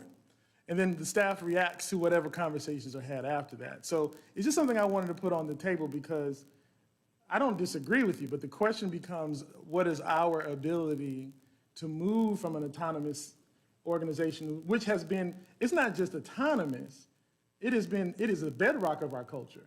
That's the one thing people remind you of here in Palm Beach County constantly. And so as I hear your conversations, I just wanted to put that on the table, that if that's the direction that we choose to go, that's a second order change. That's a big one. I just wanted to acknowledge that. And great conversation. Thank you, Mr. Superintendent. Ms. Furtakis, I think everybody, Dr. Robinson and Mrs. Andrews. And knowing our history, back in the day, all of the black teachers in Palm Beach County had to start out in the Glades before they could make it over to the east to actually teach. And when you talk about it to a lot of people in the community, this is one of the things they said, well, we all had to come through the Glades. So when we're looking at the teacher piece again, it's going to be about housing. It's going to be about recruiting people who will want to come and really care about children and make a difference, or we're growing our own. Whatever we're going to have to do, we're going to have to make sure the housing piece and really getting to know the community. I still go back there and knowing there's nothing to be frightened about. It's about the children. These are the people that we're out there to help to get to the next level. And I was really appreciative when the old Gove by this board was given to the city of Belle Glade so that they could build affordable housing, because people do want to be safe and they do want to be near their children. So when you go into the pockets of poverty within Palm Beach County and you're asking teachers to go there, we've got to find a way to help them know that these are the students that really truly need help, the communities need help, and we have to help them to understand that. And we want to get people who truly want to be a part of that work. Dr. Robinson. Thank you. Okay, just a couple comments. So I appreciate the donations that the city of Wellington makes to help the lowest 25. But I mean, let's just be honest. They want the school grades to go up, so that it's real estate, right? Which is fine because it's in alignment with our goals to educate children. Sometimes these entities come forward with plans that are not in such alignment. But I don't know. I think I must have missed something, Dr. Fenoy. I didn't hear anything that my brain processed as autonomous or not. But I will say that there again, we need to look at the history. And I don't know if Ms. McQuinn or Ms. Andrews was around, but I heard tell of when Tom Mills was superintendent, that there was this unified curriculum, I think is what the words were. And it was, as I understand, everybody do this, right? And I also understand that What is now teaching and learning was split into one arm developed and the other implemented, right? And why it changed, I don't know. I mean, I clearly remember the pushback with he who shall not be named. Okay, I'm sorry. A former CAO who had a plan that was even like more detailed than the unified curriculum, but and I think that might be some of the pushback that you hear, and so my focus is on children and not schools. I think if we focus on, if we bless children according to their needs, the school grade, the district grade, all that other stuff will come, right? But I don't really, and I hear and I understand this concept of somebody complains and they call the board member and the board member complains and things change. I don't know. That really hadn't been my experience. I guess I haven't been screaming and pounding on the table properly. But I do agree that we need to, as part of our strategic plan, as part of that process, each of us come to our own clarity about what we are saying we're going to do so that we can stand up for it, right? And then when somebody complains, we each have the clarity to say, this is the why, right? And this is what we agreed to. But then the asterisk I will say is that all good plans have flaws. So if at some point there's something brought to our attention because of a child's experience that indicates that plan could be improved, that we should bring it to you and then bring it to the board as a collective to tweak the plan, right? Because the thing, I had problems with the concept of the strategic plan being like in concrete and almost like we don't care, that's what we're doing. So I just hope that we have a little bit more student-focused flexibility, not adult-focused, right? Because in my mind, if somebody comes and says, that's bad, we shouldn't do that, if they can't explain to me why that thing needs to be tweaked for the student, then my hearing aid is not attuned to that frequency so well. So thank you.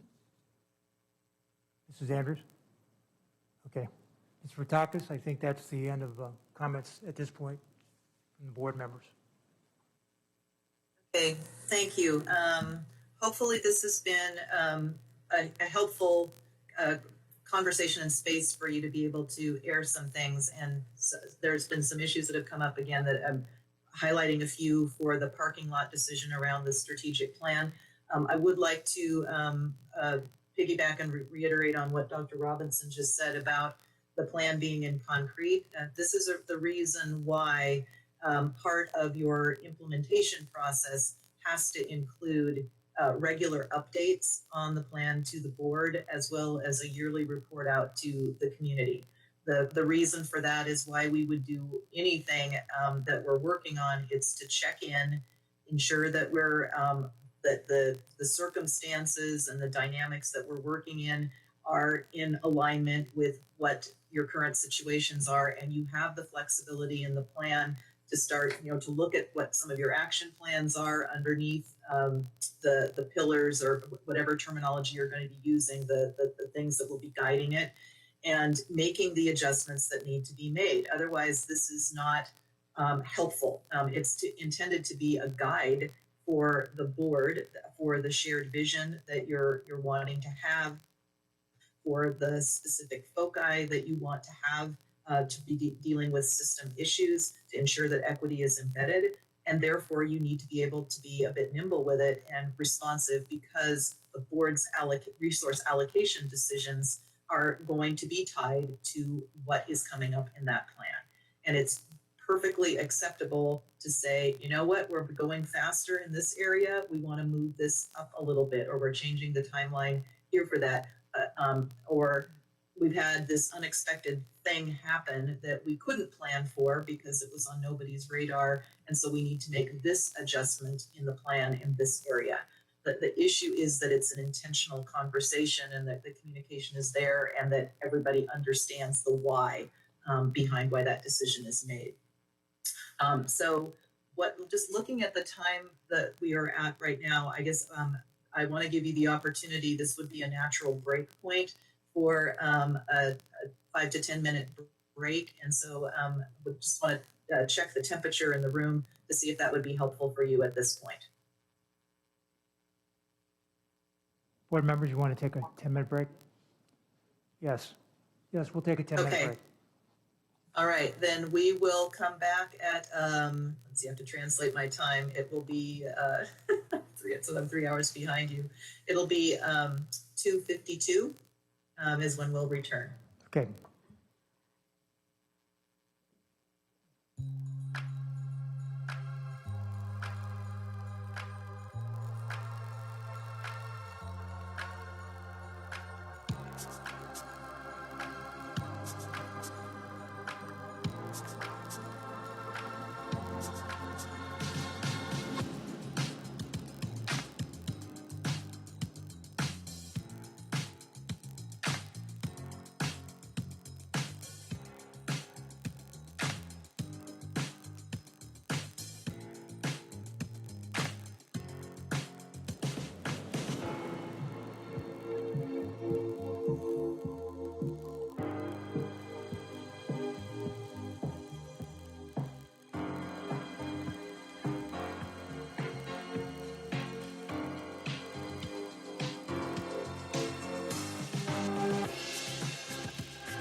Sorry, Okay, so this Ms. Fertakis, they're not back yet. It's like herding cats. Give me a minute.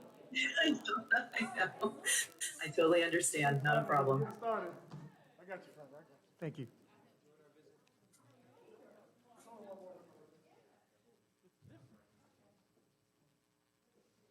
All right, we're almost all here, so if you want to get started, Ms. Fertakis. Okay, so thank you, everyone, and thank you for the great sharing that you did. I appreciate your being real in your comments, because that's the only way we can actually get this work done. So what I'd like to pull up now is the next slide on the PowerPoint, and these are concepts and words that I saw showing up that were getting at system issues. And so this is going to be pretty similar to the point we got in many of the one-on-one conversations at about level 3 and 4, where several people said, "Oh, this is hard," and hard to think of a response. And yes, it is. And it's at that point that you're starting to cross that line between surface responses to starting to get into some of the deeper issues. And it does require thought to be thinking about, where is this coming from? And so 2 of the 3 that were mentioned early on in the sharing time, which were power, culture, and resources. You'll see both of those are on there. They're actually number 1 and 2, just because of the number of times they showed up. You will see that I did not put resources on there, and that was intentional, even though that word does show up quite a bit, because resources are not actually, though it may feel like it, they're not actually a root cause. They're a response, and they're a tool for you to get to the things that you're trying to do. And they're an important tool, but they're not a system issue in and of itself, because you have a role in how they are used, distributed, allocated, etc. But the reason I put these words up here, because like I said, this is now where we're going to hopefully be able to stay in that space of going deeper to try and get to some of the responses that you're going to want to have. And again, the board's tools that you have in calling these out are what you decide to do with your mission and vision, because that issue of autonomy is very interesting versus being centralized. And there has to be a shared vision that is an umbrella over what it is that you're doing as part of your why. And when you're talking about equity, and which will require a different type of resource allocation structure in order to address needs that have been identified, there has to be that tension can exist about, well, why aren't we giving everyone the same, which again is equality, not equity, which people would think of as a standardized way to approach things, and that's not what you want to be doing. So there is a tension between that being having a structure that is centralized, but is also taking into account differences in needs and differences in responses. So let's just be, very clear that tension does exist, and why it will be important for you all to have the clarity around that, which should be showing up in what your mission, your vision,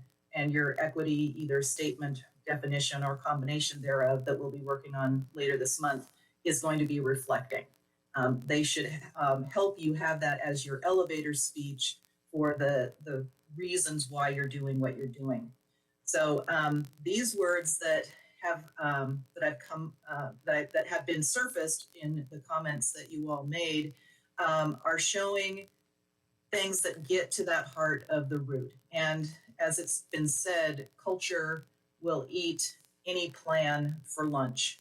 So since we're starting with, you're wanting to have a strategic plan, the conversation around culture and what are the elements of that culture, and because identifying what the elements are is going to help you lead to what the responses are going to need to be. And culture is deep.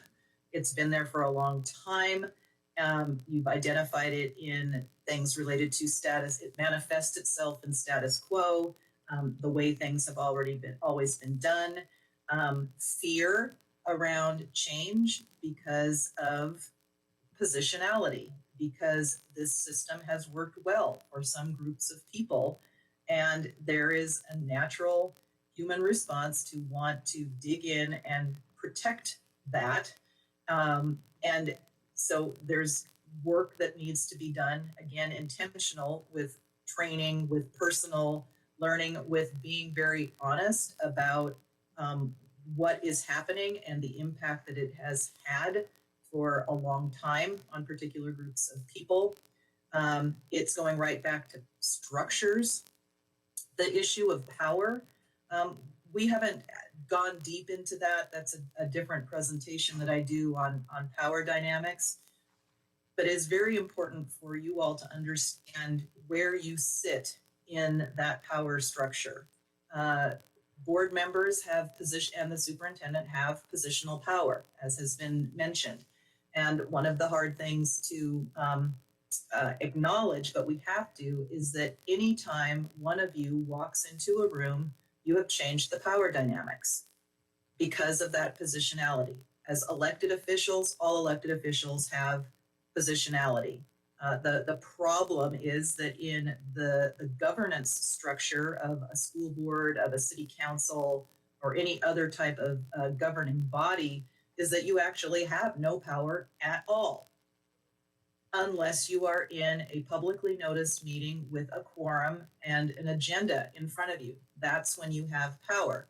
But our community sees the title, sees these other things, and they give us this positionality. And so I found myself many times as a board member having to remind my community what my lane was, what my area of authority was, and to be directing them to the people who could address what their specific issue was, because it was not within the board's wheelhouse of what we should be doing.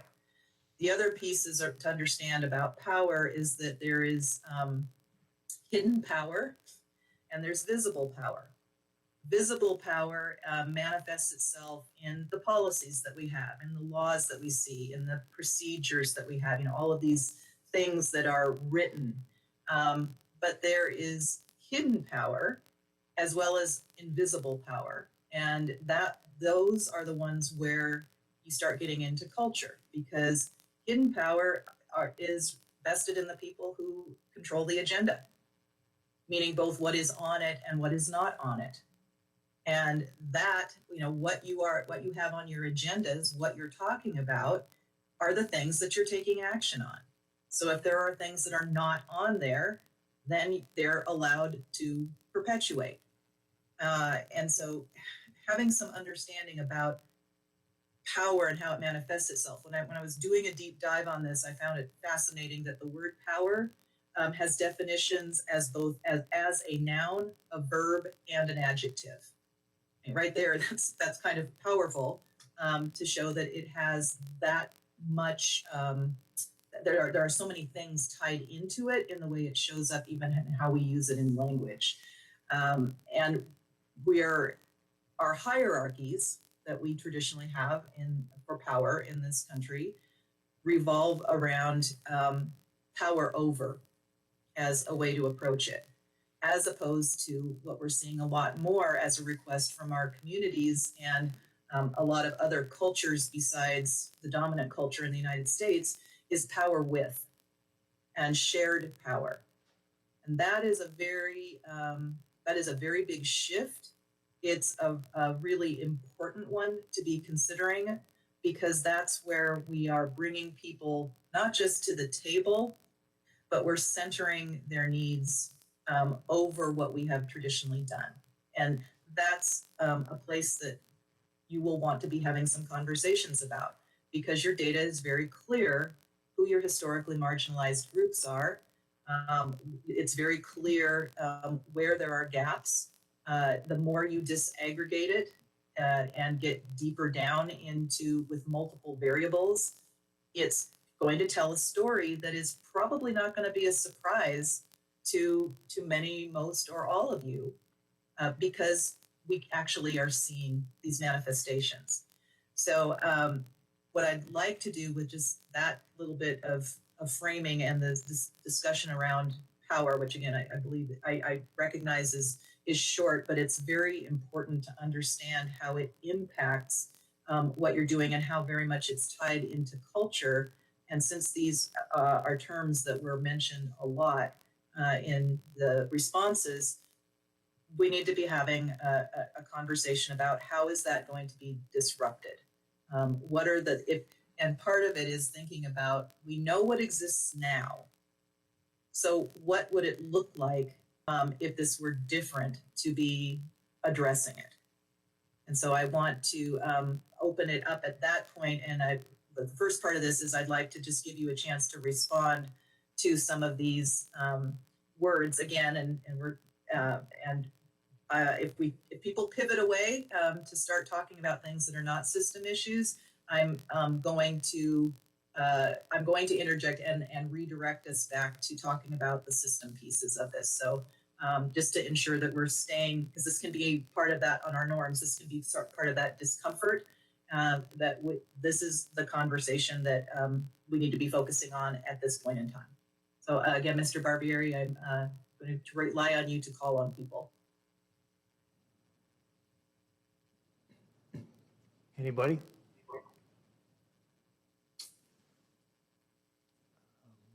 Doesn't appear any of the board members want to say anything at the moment. Ms. Furtakis.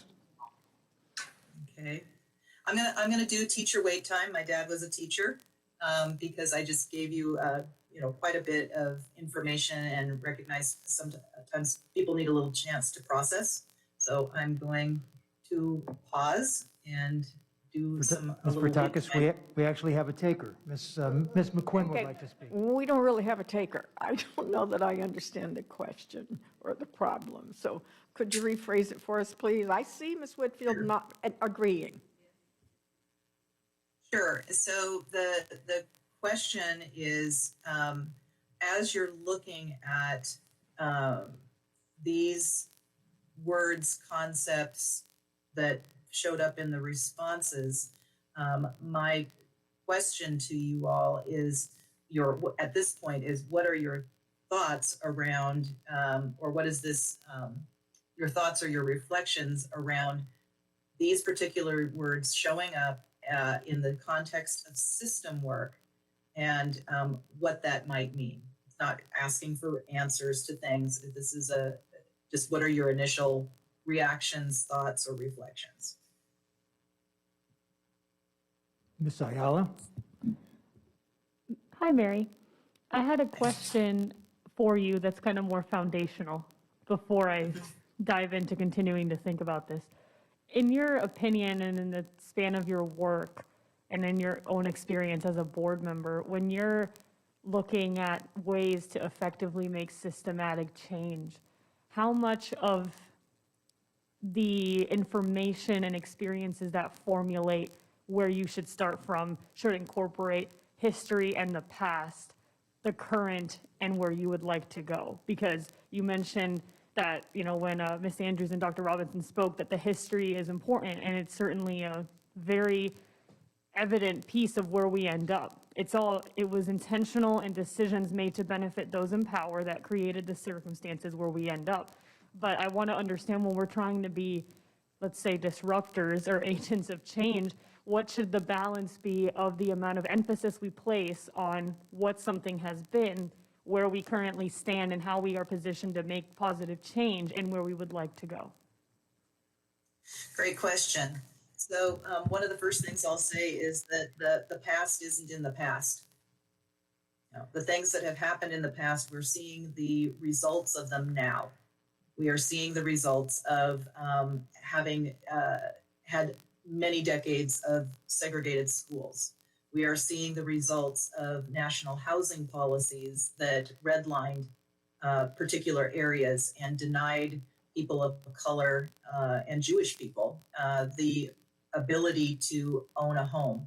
except outside of specific areas. And even when they were trying to do this, there were many barriers put in place for trying to get mortgages.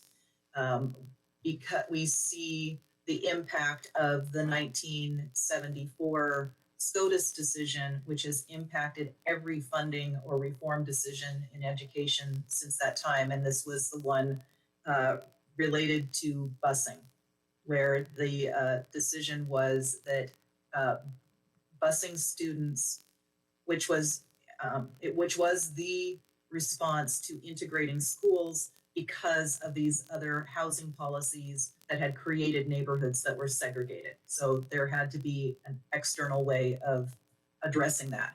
So in the 1974 decision, what happened was it was prohibited to be busing students across district lines if they were going from the inner cities to the suburbs. And at the same time, there was a national policy put in place that was supposed to be infusing urban areas with more dollars to support education, recognizing that these were under-resourced because of prior housing decisions and policies that were in place. So you have structural things out there that have impacted this, even the highway system. Where our highways run, and you can probably think about them in your mind, where in your area as you think of some of these interstate highways, where they run, where they are actually placed was also political. And in cities, they were placed in areas that ran through vibrant communities of color and had an incredible disproportionate impact on these vibrant communities. I see it in my own city with our interchanges, and just even having the visual of that and seeing where it is, it's like, okay, we've got compounded things that have happened. And because you're in the education system, the impact of these policies from other sectors has a direct impact on what you're trying to do and what you're trying to disrupt and not perpetuate. So having an awareness that this is why things look the way they do provides that ability then to foundationally look at, okay, how then do we address this? So, and it could be many different approaches depending on what your local context is, but that understanding needs to be there as a part of the conversation so that you're looking at this in a holistic way. Did I answer your question? I can go a little bit deeper if there's pieces of this I need to elaborate on. Thank you. You did, and that is the external factors that are impacting us as a system. But as a district, so if we're just thinking about ourselves as a district, our history as a school district, and it's been mentioned, previous superintendents and previous board members have created the hierarchy on which we now are placed here in this moment in time. So that's kind of more what I meant internally as a district. So internally as a district, then this is where you start looking at, and again, I'm going to try to keep this to the realm of authority of the board. But you start looking at what your policies say. You start looking at what is the language in here and what is the tone of that language, what cultural norm is being centered or highlighted. And I can do a fast forward for you on this because this is work that we dove into in our district on our race and equity district committee, which also involves students. And once you sit down with students and start looking at your policies, you won't ever be able to look at them the same way again. Because the things that got highlighted, there were several things. Number one, the language is punitive. It is not looking at, even in as specific as discipline policies, we've forgotten what the root of the word discipline is, which is disciple, which is about teaching. So instead of our policies being an opportunity to be teaching, because we are talking about children and we're wanting to help develop them into contributing members of our communities and our society, then there should be much more of a focus on teaching as opposed to punitive. The students also highlighted that they felt they were centered as the problem, a problem to be solved, as opposed to, again, going into this teaching realm. The other piece they mentioned was the language being used. And this is where I'm very grateful to middle schoolers, because they have very little filter. And they actually said to us that if you put this language in our student handbook, we don't understand what these words say. And yet you've now given us an excuse to say we didn't know what this was referring to. So taking a good look at the language, and is it accessible, is it inclusionary, and is it affirming to our historically marginalized groups, which it often is not.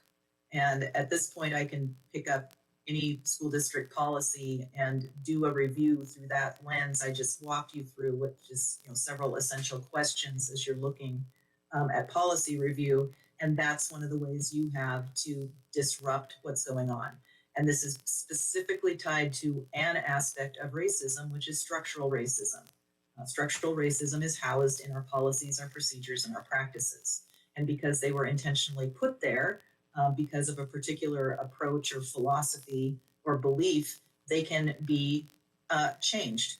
And that's a place where you can dismantle and look at it differently. But it has to be intentional. And it's like developing any muscle that we have. The more that we do this, the more you look at it, you will see the same words and phrases showing up over and over and over again. And you start to be able to recognize this is what we need to be targeting, to be making this more affirming. I will also acknowledge that you as a board have some constraints on language, because some of these policies their genesis was not with you. It's because of some state laws, and we have a huge issue in the kind of language that comes down in legislation that we have to use, the exact, we have to replicate that language.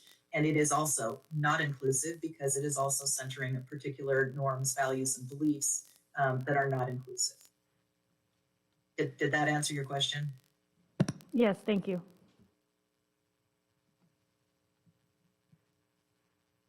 Any board member? Dr. Robinson?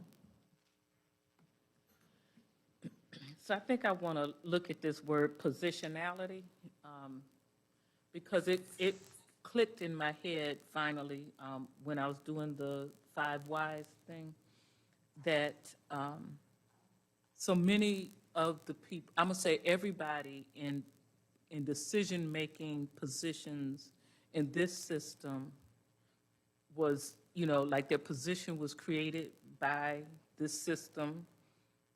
They were evaluated by this system. They were interviewed by the system. They were, hired by, promoted by, like all that. And you really cannot move up in a system unless you internalize the core values of that system. And in this case, it's racist, right? And there's some other is too, but it's racist. And so it's really hard, I think, for somebody. I think we're putting our administrators in a difficult position when we say we want to do equity work without acknowledging the structure, the core values of this system, because they got there because they answered right on the test of the system. You know what I mean? And so now we're saying, yeah, but kind of ignore that. We want to do equity work. And so I think to me, it would create internal conflict for people, right?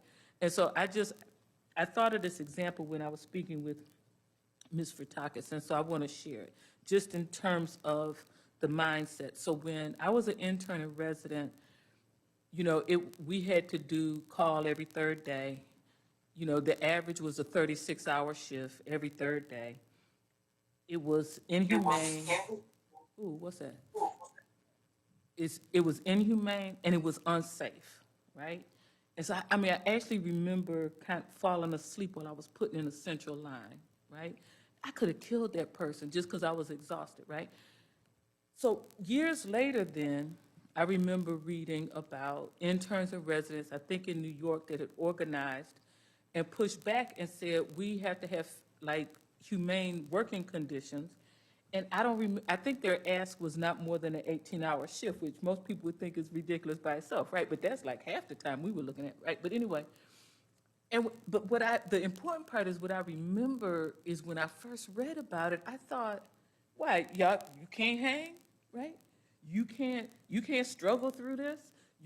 I mean, I made it through. I'm a great doctor, right? There must have been a reason they set it up like that, and it's to make you tough and so you can think when you're tired. And I had all this stuff in my head, right? And then I had to check myself and say, Debbie, that mess was inhumane and unsafe. So bravo to them, right?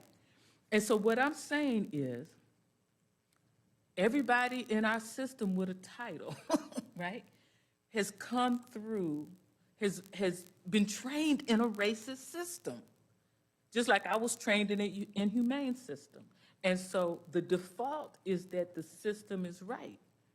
And so we are expecting people, we are saying to free your mind on a continual basis and in your sphere of influence, like unprogram that mess and do things with the equity mindset, right?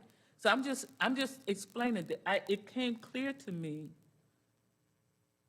part of the reason that this is so difficult. We have to deprogram the people in the system if we mean this, right? Because they're really just like I was with, what do you mean? You lazy people, you only want to do 18 hours? I mean, come on. So, okay.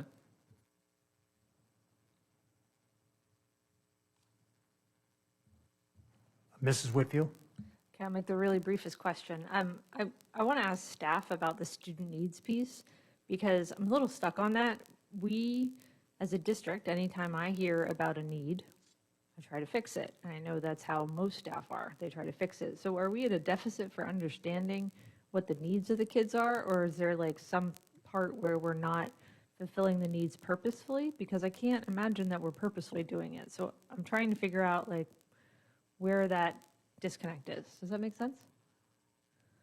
Yeah, I'll take a crack at it. I think the disconnect is, one is just the volume, right? So, I'm a high school principal. I was a high school principal.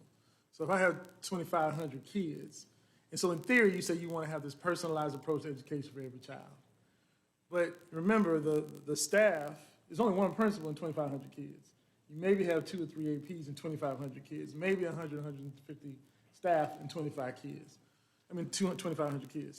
So what happens over time is we use a lot of nice words to describe the individual child. But remember, those of us who's researched the public education, it's an industrial complex. So it's designed to push a lot of people through to get to and then funnel them to basically limited options of employment. That's the way it was ultimately designed, right? And it's never changed. It's never changed. Again, it's the Ford model, right? How much can we get through in the most limited amount of time? So it's just something that we don't acknowledge publicly because we don't know how to fix it. Because I think the reality is, you're talking about this scaffolded approach to this sort of approach to how we do the work, which is your university systems aren't training you to individualize the work. Again, the university systems are trying to put as many of us through as possible and put them out there. So the time it takes to talk about, and it's interesting because so much of, we call it like the Superman syndrome, right? So when I was a principal, I didn't believe in suspending kids. I just didn't, Now, whenever I wasn't on campus, Erica got suspended every time I wasn't there. And they would say to him, well, Donald, your kid, your kid messed up again. I'm like, but hold up, he or she is our kid. And that mindset, because again, for the deans, for the administrators, for the SROs, for the teachers, again, this sort of discipline model, the goal is to keep law and order.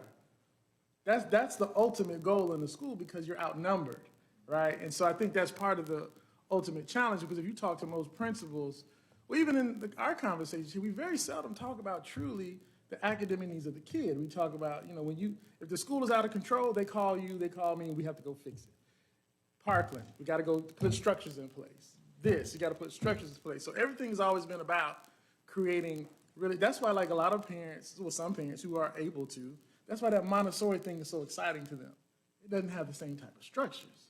Kids can be free to find themselves. But, you know, overall, our whole system is designed, you know, it's an industrial complex. It's just, it is what it is. And so that's what we would have to figure out how to unmantle. But that's the challenge from a lot of administrators is, I hear what you're asking me to do, but I don't have the training to do that. I don't have the training because if teacher X has Erica and she's completely off the chain, then teacher X expects me to come get Erica out of that room, not come in and talk to him. Because if you talk to him and put him back, now teacher X files agreements with the union. And then we start that process. Does that make sense? Dr. Robinson.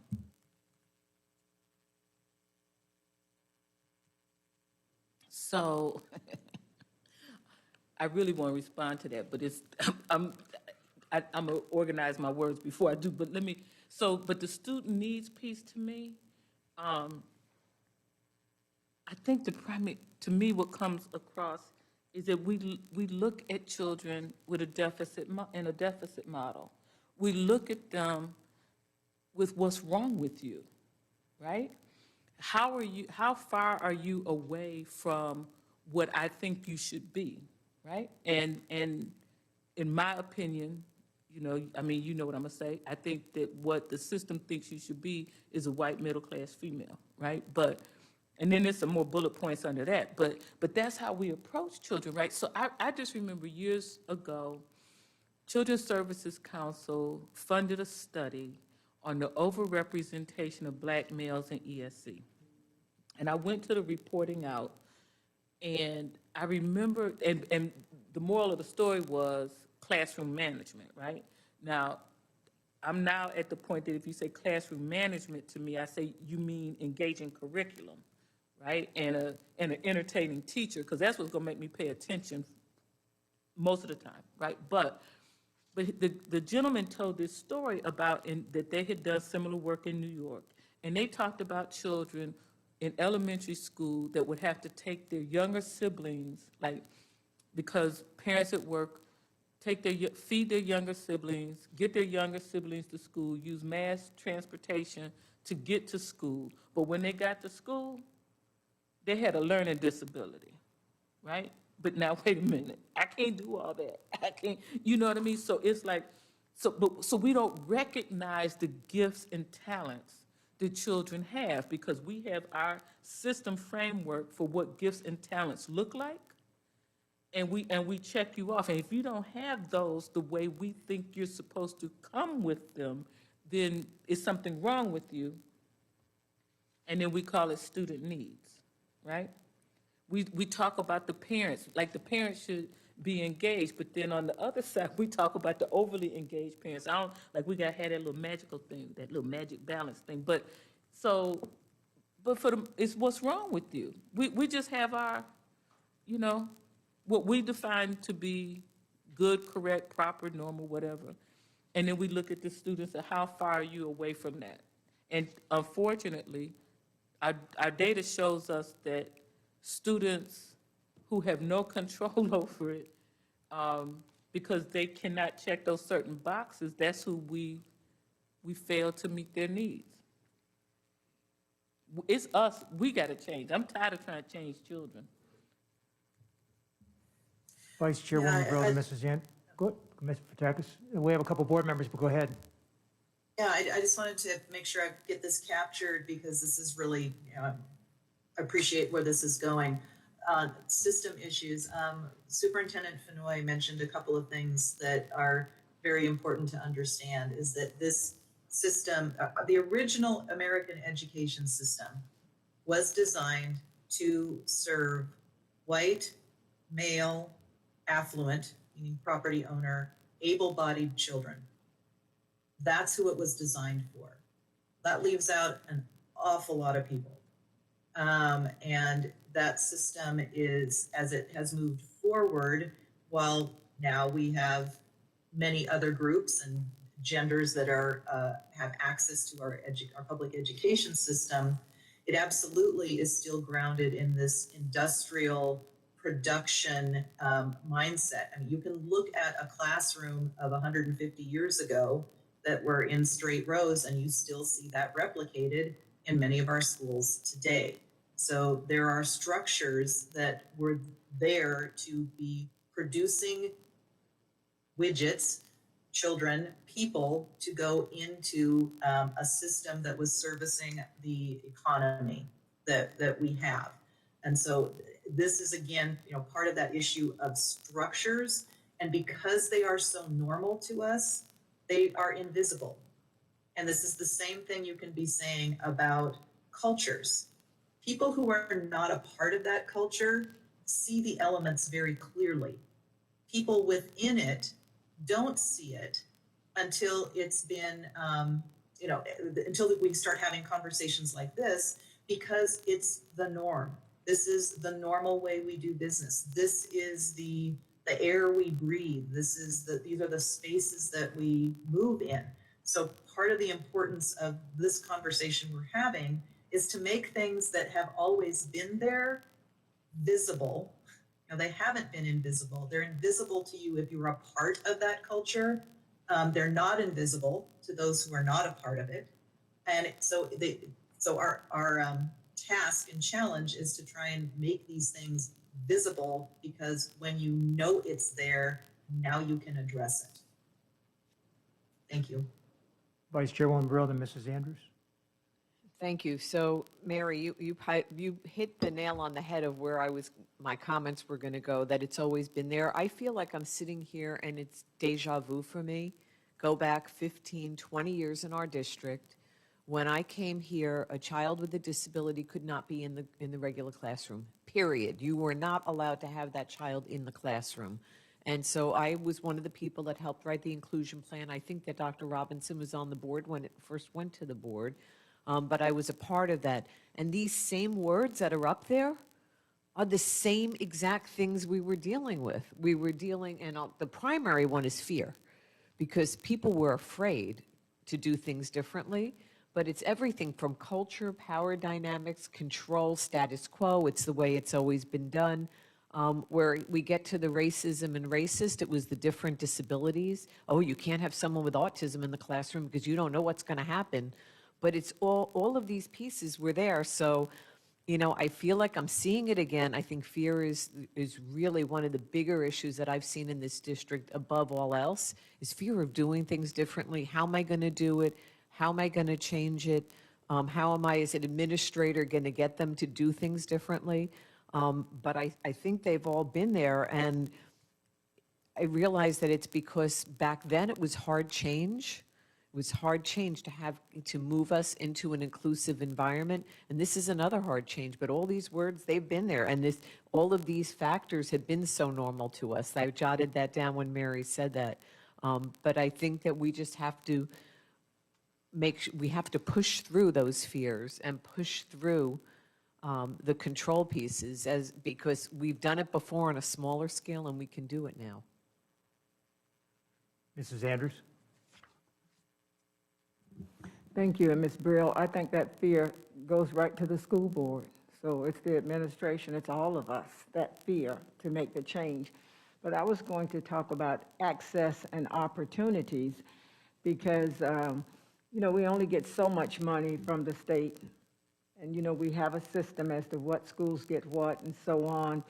And we really truly know we don't need data to show that some schools within the Palm Beach County School District have so many more opportunities than others. And we already know that. And so as a result, as a board and as a district, we kind of allow those situations to continue. I mean, when you look at some schools that have, SACs and PTOs and parent involvement and monies from all other kind of arenas, they can actually overload to get the programs necessary to make sure the children in certain particular situations have better access and opportunities. And I think we can see the schools that may not have that. I mean, those communities and the families in certain areas don't have that. They just have the basic allocation and maybe federal programs or whatever, but just a little small piece of the puzzle. And those kids can't get into, many times, some of the upper level programs, or don't have the opportunity to have the access and the opportunities. So we as a board can look at that, and we can figure out how we can structure ourselves to do different things to make sure that there's more opportunities and access to some of these children who are sitting in our data that's not making it. And so we need to look at that, because the kids that are making it, guess what? They're getting everything from the taxpayers' piece to additional support from other arenas and everywhere else, so they can actually excel to very high levels, where the children that we're talking about in our data, many times they haven't had access to the opportunities that some of these other children have had. Ms. McQuinn, then Dr. Robinson. Later on, I wanted to get back to student needs, but I have to respond to Mrs. Brill, because she's so right. When you go down, I don't know, that whole column on the left, through the bottom of systems, that I totally understand about, probably because I was a teacher then, but how in the world would we have a student with autism in a classroom? Because, number one, I don't know how to teach that student, but number two, that's going to take my time. I'm not referring to me. That's going to take time away from the other students. And now, look where we've come. I think we need to revisit how that all happened. I can tell you this, area superintendent, I was afraid of you. Her name, I didn't know her, but I didn't want to hear Mrs. Brill bothering any of my schools. So she struck fear into my heart, that a different kind of fear. But that is true. Look at that in the system change. And when we get to strategies and our resource allocation, think now, it's nothing for us to have a one-on-one para. But we certainly don't do that for a Black student who needs extra help. So it's really a great parallel. Thank you. Dr. Robinson. Thank you. I want to follow up on fear too. So I think a lot of it that we deal with now and that we will deal with is, I'm going to call it the fear of passing on advantage to the next generation, right? And so it kind of goes back to part of what Dr. Fenoy said. So in addition to, kind of like this conveyor belt kind of thing, the other purpose of the education system is to sort children. That's what we do, right? That's what we've always done. And to say, like, you're going to go to college, and it used to be you're going to work with your hands, right? And so we just find new ways of doing that. But the part I want to talk about is, I think this would come from parents and community groups, and we'll have to face it if we're actually going to do equity work, and that is the fear of losing their ability to pass on advantage. So I just have to tell a story to try to explain it, because I don't have better words. So way back in the olden days, I was on the Gifted Advisory Committee. And so the Coalition for Black Student Achievement started working with preschools and giving them essentially the gifted kindergarten checklist, like set your goals higher, teach them to be gifted is essentially what we were doing. And so, and I remember going to this Gifted Advisory Committee meeting and telling them I was really proud of the work we were doing, and I told them what we were doing. And then I said to them, so if the coalition is successful and more Black children are qualified for gifted in kindergarten, are y'all gonna change the rules, right? So the next meeting, a parent proposed having a super gifted category, right? Because no matter what, certain of us have to have more advantage than others of us, because that's what we're here to do, right? So, and it's the same pushback we got with the standards-based report card. What do you mean you're not going to give my baby straight A's? Like, I need to see the A. I need to know that my baby's doing better than that kid who got the B, right? Because in this system, which is, I understand this kind of competitive thing is Eurocentric as opposed to Afrocentric, but in this system, we have to have the summa cum laudes, and we have to have the valedictorian, excuse me, and the salutatorian. We can't all be summa cum laude, right? We can't all meet this mark. We have to do better than somebody else, because that is the foundation of this madness we're in. And so if we start really pushing, like, I think that we should, like, this article talked about these norm reference tests and these tests being on the curve. We should just look and see, like, do you know 90% of the information? Even if everybody else had 95, you had 90, you still got an A. Like, but the system supports this sorting of people that we expect to see after they graduate. We expect people to still be sorted. And unfortunately, because of this country's history, that sorting is color-coded, right? And we continue to do it here, right?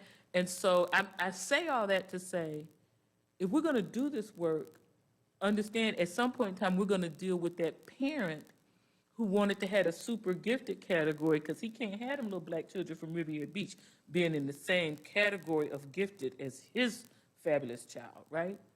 I mean, it's just the world. So we just need to be ready for that. Mrs. May I Whitfield? interject something? Oh. I just wanted to respond. There is an actual term for what Dr. Robinson is bringing up, and it's called the margin of perceived competitive advantage. And I'll repeat that. It's called the margin of perceived competitive advantage. And it's an actual theory that was developed. I had seen this concept for a long time, but it wasn't until I did my master's program at the University of Washington in education policy, where two of the professors who did the research on this were talking about it, that I had my aha moment. And what it basically means in lay language is that people support equity and equity efforts up until the time when it means that those kids are able to compete with their kids. And so we see that manifesting in things like a super category, like what you're referring to. And this goes back to the issue that's a word also on the page, hierarchy. Hierarchy combined with power means that we are very much in an environment and a culture that has concentrated power, has been much more comfortable with promoting a hierarchy where there is one person at the top, as opposed to many people being there. And that goes right back to the definition of power I was giving you, with the difference between power over and power with. Power with and power sharing allows for many people to be to excel, and that is celebrated. So being very aware of that is important. It even goes into the credentialing that we have in the hierarchy for teachers. And I've had a number of people of color tell me that their experience over the years has been, you get to a certain level, and then all of a sudden, now there's another level you have to get to in certifications, and that bar continues to move, which is also a way to continue to consolidate power and to be making this hierarchy stay in place. So you're surfacing some really, really important things that are baked into the system that you're trying to address. And so an important part of your work is going to be, how are you helping communicate and message this to community and staff? It's part of the reason why in one of our December sessions, I brought up the issue and the concept of the curb cut effect, because this is where we help people get out of the zero-sum game that we default to. That if you are getting something because resources are finite, it means I am losing something. We immediately go into that default. because again, another component of our culture is either or thinking. There is not room for and. Either you are better than me and I'm lesser. It's not both of us. It's an and where we are both able to and have been provided the access and opportunities to excel. So this has to be a part, and it's got to be an ongoing conversation with examples to show people that this is not actually you losing something. It's everybody gaining, and we're all going to be better off when all of our students are able to be successful, however they have defined that for their own, what they want to go off and do. Mrs. Whitfield and Mrs. Andrews. Thank you. I want to go back to the student needs conversation. From what I hear, from what Dr. Fenoy is saying, people time, the time of the teachers, the time of the administrators are limited. And so we can't do everything for everyone. And actually I liked what Dr. Robinson was saying about the deficit model, and we've talked about that a lot in the past. And so, you know, we're working in a place of what do you need instead of what everybody should have. So how do we, or is it possible for us to fix it? Is there some way that we can, you know, with limited resources, still give everyone everything that they need?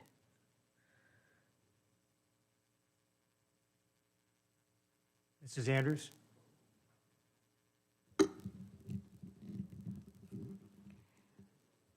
I was looking at culture, and I was thinking about the hidden power that people who actually control the agenda. And I know that this is work that we really believe in, that we're going to have to get out there and educate and communicate to different levels of our stakeholders as we push to make sure that we help these children. And the agenda that we're talking about, that we've been living through here in Palm Beach County, most of this has been going on for years and years and years, and the folks that actually support the district and we're high performing and we're A-rated and all this have a different feel about some of this stuff that we're going to be talking about, because it is going to play differently. And we've got to educate them on what's good for their children, and what's been happening over the years is good for everybody else. So there's a lot of agendas out there that as a board and as a district administration that we're going to have these frank discussions with, I'm sure with all these stakeholder meetings that we're talking about. And some of them profess much power because they figure that maybe their agenda has controlled the school district for years based on where they have been and the power that they have willed within Palm Beach County School District. And so we've got to be strong enough as a board and as leadership and the school district to make sure that we educate these people, to let them know what we're talking about is what's good for all children. It's good for their children and every other person's children. And we're going to have to turn that ship around, because the reason we got here today is because people who control the agenda didn't give any pushback on stuff that has been going on here in Palm Beach County from year to year to year. And they didn't rise up with the things that we're seeing in this data. We know about this data. It's been around for a while. We've done so many different studies.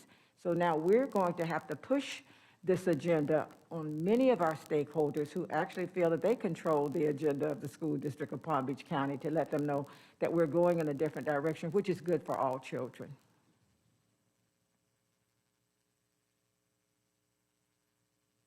Dr. Robinson? Thank you. So I want to circle back to Ms. Whitfield's question. So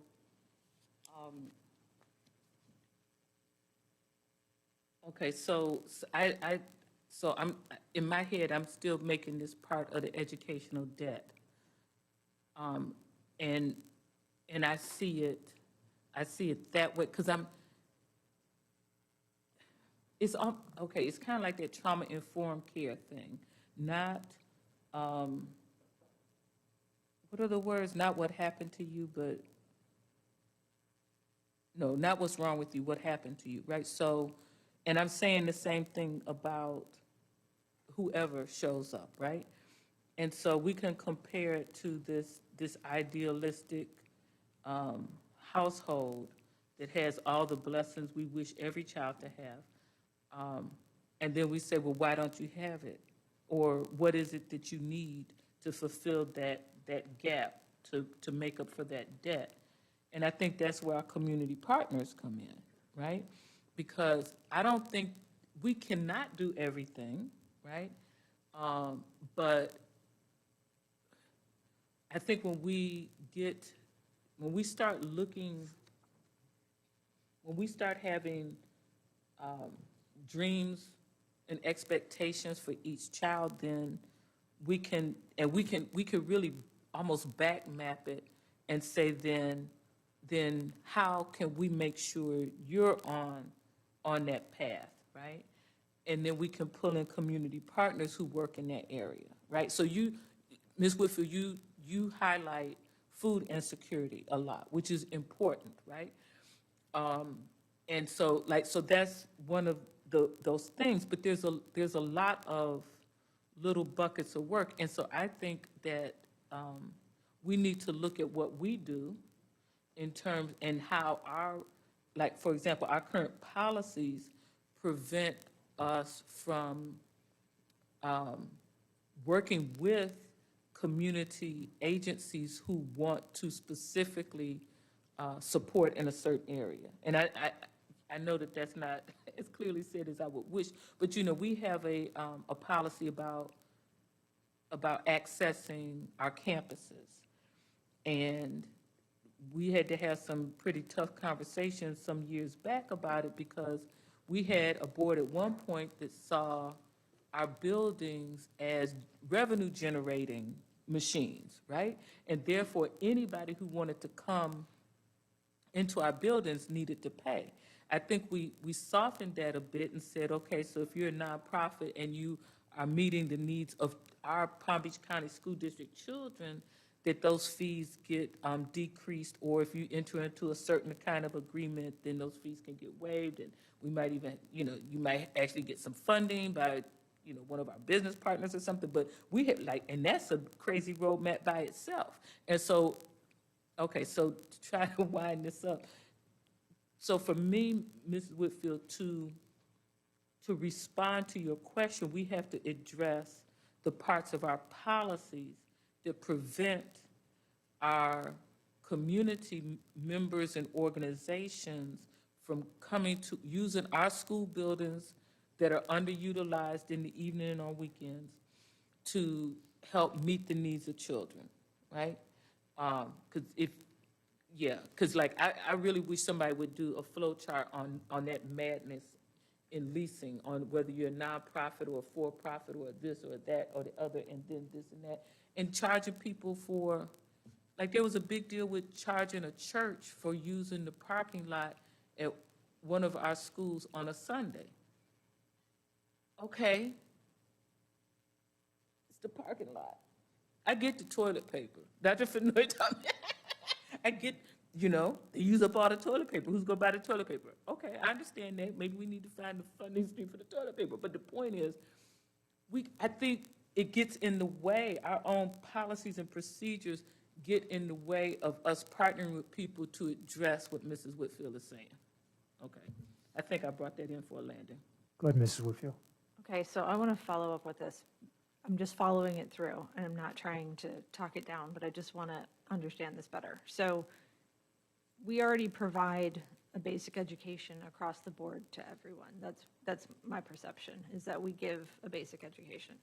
And then there's all of these additional things that go in, and certain kids get them and certain kids don't. And if you live in Wellington, you get this extra money from the Keely Spinelli grant that, kids in Lake Worth don't get.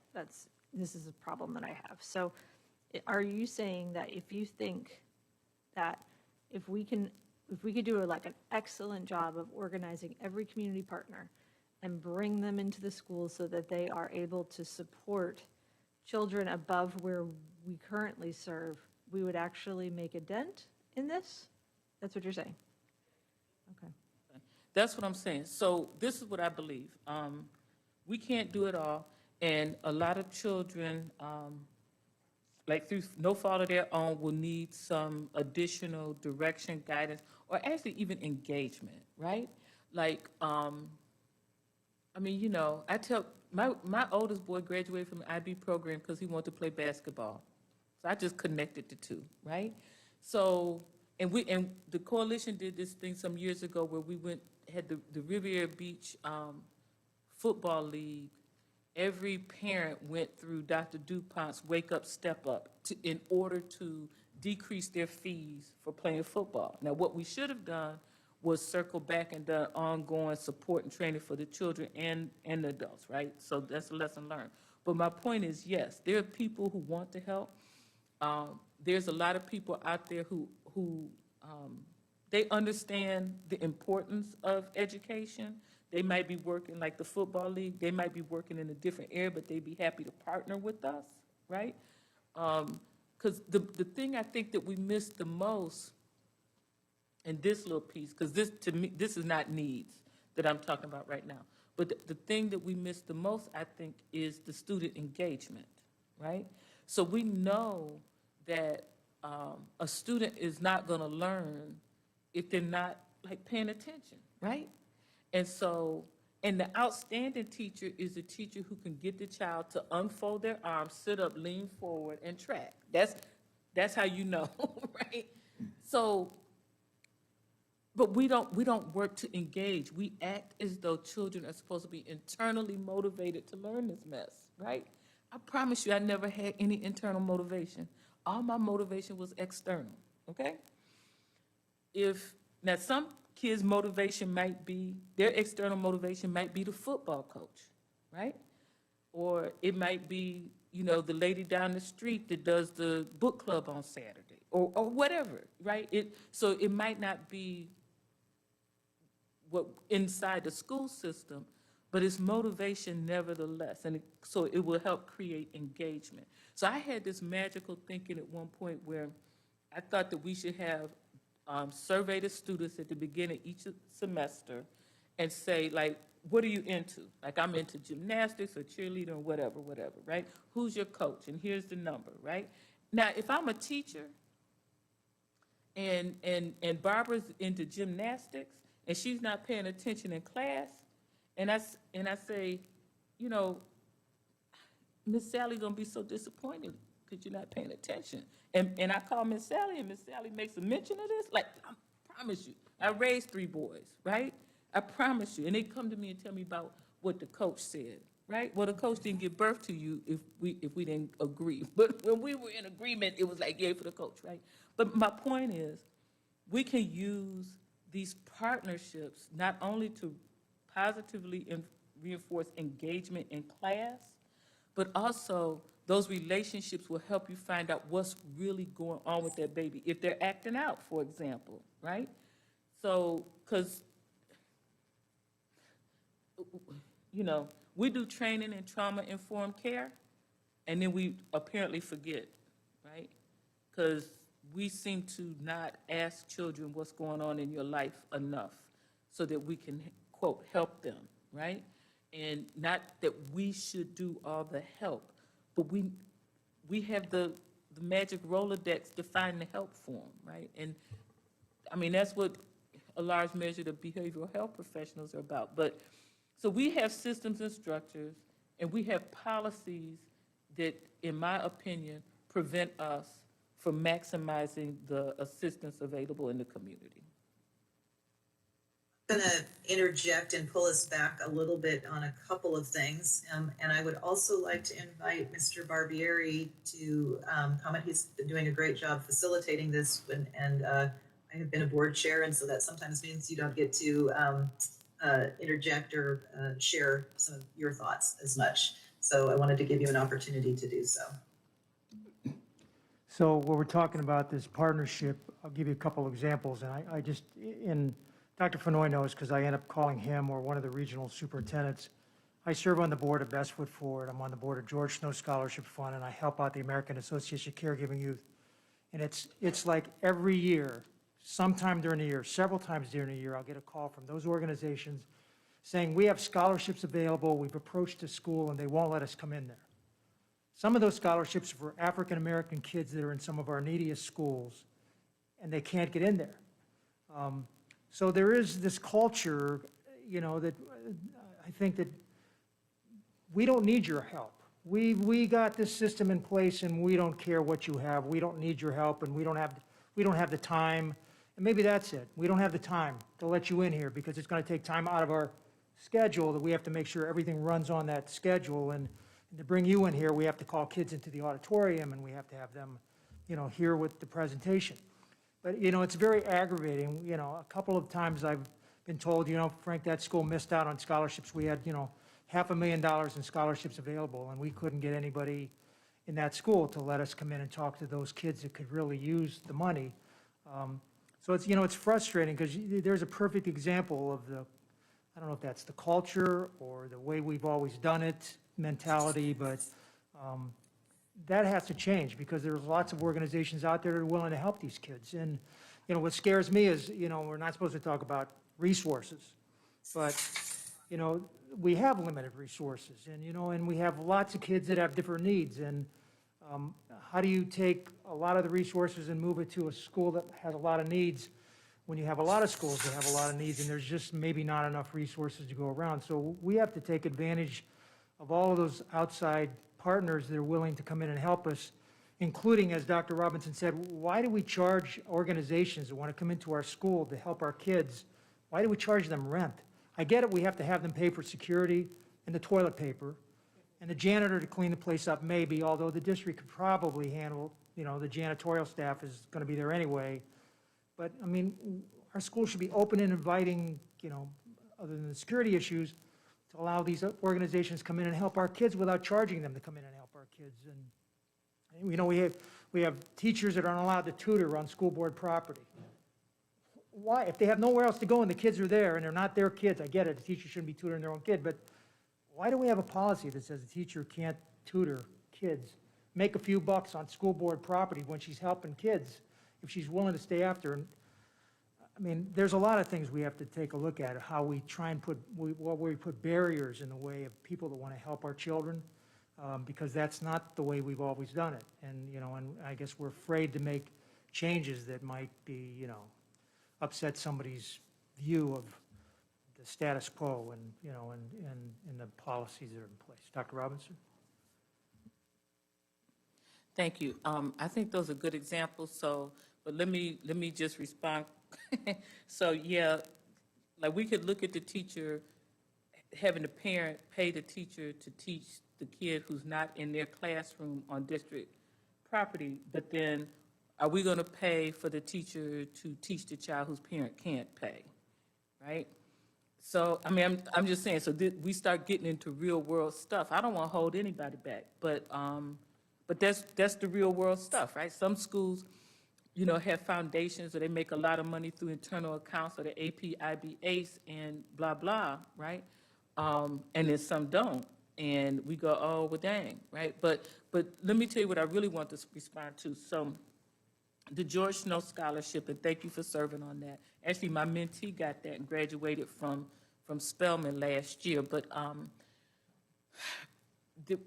so the T. Leroy Jefferson Medical Society, I think it partnered with George Snow, and they went to the Glades. They went to Glades Central, and they had an event, and like just bless their hearts. They thought that all they had to do was like get some speeches. They were going to inspire these kids to just step up and say, "I want to be a doctor," right? Like as if all that's required is to see some black doctors. Okay, I'm just saying. I'm bless their hearts. I work with them. They're back to reality now. But this was the thing. So some of the kids did come to the events. They started this Science of Success, kind of walking you through college applications and stuff. But I said, listen, like, this is fantastic, but can we back map this to 5th grade? Because, and that's what I'm asking us to do as a system. I don't know why I'm echoing, but we need to define, I talk about my portrait of a graduate. We need to define what we consider to be our minimum goal at high school and back map that. Inspiration, role models, they're not doing jack in high school. If we haven't prepared them, and we do that as a system, we sort them, right? When my middle son was in middle school, I fought them about him taking Algebra 1 in 8th grade. This is when I figured out that Algebra 1 was such a gatekeeper course, right? So I argued with these people. They wanted me to sign a waiver that said, because he took the Orleans Hannah exam, he wasn't prepared to be successful in algebra. I was like, get him prepared. Like, what are you talking about, right? So fortunately, there was a teacher who understood that was her job. Anyway, so I had to sign this waiver. My point is, if that hadn't clicked in my head by that point in time, the importance of 8th grade algebra, my boy would have been denied access to the course of study he wanted at Suncoast, right? But we act like these things just come naturally. So part of it, and you hear me say it about the choice program. The choice program discriminates against children whose parents are not actively involved in the rules of the school district. If you are not thinking about this 8 and 9 months ahead of time, your kid's just out, right? So, I mean, I'm just saying, we have to start looking at these things, but in my world, we create a course of study that says you take this, you take this, you take this, you take this, you take this, and then you hit the mark, our predetermined portrait of a graduate. And if you fall off of that pathway, like whatever the mark is in 6th grade, let's say, you're failing it, then we circle around you, right? Right now, it's like we're just trying to figure out everybody because we don't have a clear direction. It's almost like we don't have a North Star. And in my head, we define it and we back map it, and then we know who's fallen off the path so we can circle around them. Mrs. Andrews? And I'd like to go after Mrs. Andrews, please. Yeah, and thank you. And I want to hit the one that says the way it's always been done. And I think a lot of work we'll have to do for the future in working with our unions. I know the way we normally get the information from our teachers and our parents is through our normal survey process. And some people don't turn those surveys in, or you don't get the right information, and it comes right here, and I guess we analyze it and say how well we're doing. As we go out with this strategic plan, we're going to be talking to stakeholders. We need to find a way where we can survey the parents and the communities more often to get a real picture of how we are doing. The way that we do it officially with the school district, we do print it at a certain point in time of the year and say we've done well and everybody's in a good place. But we've got to find a way to get the voices of the parents and get the voices of the children. Yeah, we need to survey them because guess what? I talk to them a lot and they tell me different things from what I read on the survey saying that everybody's happy. But it's just the way we've always done it. Maybe it's something that's in our contract with the CTA that this is how we survey and this is what it is, and you do it once a year and you get the information. I think we have to get the information from the parents, the students, and the community that's suffering, because we know we have people that's suffering when we look at this data. And we've got to figure out a way on how we can make that a continuous conversation with a way to find out how well are we doing and what else do we need to do. Because sometimes sitting in here, we're not going to get it, or somebody, the administration may not tell us exactly what we need to know. So we need to kind of come up with a mechanism with this new strategic plan on how we get continuous feedback from those students, parents, community, on how we're doing with all the pieces of the puzzle that we're trying to put in place to make it better for success for the children that are being left behind. Ms. Furtakis, the superintendent would like to speak too, so if you were just going to wrap up this section, can we let him go first, or you want to? Absolutely. I had some thoughts I wanted to share to coalesce and then move on. I would love to hear from Superintendent Fenoy first, please. So I think my question or statement, mostly for the board, I mean, when you think about what Ms. Andrews just said, and you talk about structures, and we talk about reasons why certain gatekeepers, right? Let's use that term. So part of our discussion as a board is to figure out how do you circumvent VAM scores, compensation for keeping certain kids out of classes so that you can make sure you have the kids in your class that can pass the test, so that your school can get those millions of dollars in ACE exams. See, that's a hard question for us to have, a hard conversation with this group to have, because typically, and I've only been in the superintendent role 3 years, only been in district 5 years, when we have negotiations with unions, we don't talk about these things. We don't ever talk about these things. And so I just wanted to put that in the atmosphere as we talk about the change. Again, we are bound by the rules of the state, right? And we are bound by all these contracts and all these incentive programs. But as I listen to you guys talk, we are literally saying that those structures in which we perpetuate and vote affirmatively for are part of the problem.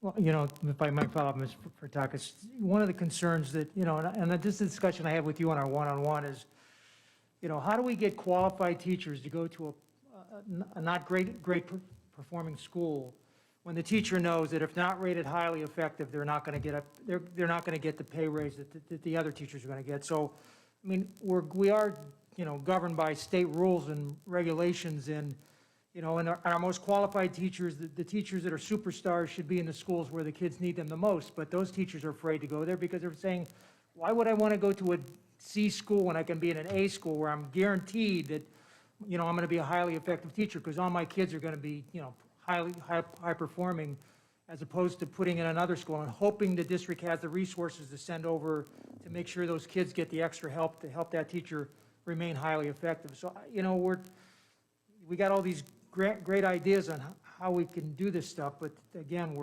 as the superintendent says, we're kind of, you know, tied into the, you know, whatever the state tells us we can and can't do with respect to, you know, and the teachers' expectations on compensation, you know, which, you know, maybe the teachers' compensation shouldn't be an issue for us to even consider, but it certainly is a roadblock to making sure that the most qualified teachers are where we need them. So, Mr. Barbieri, may I?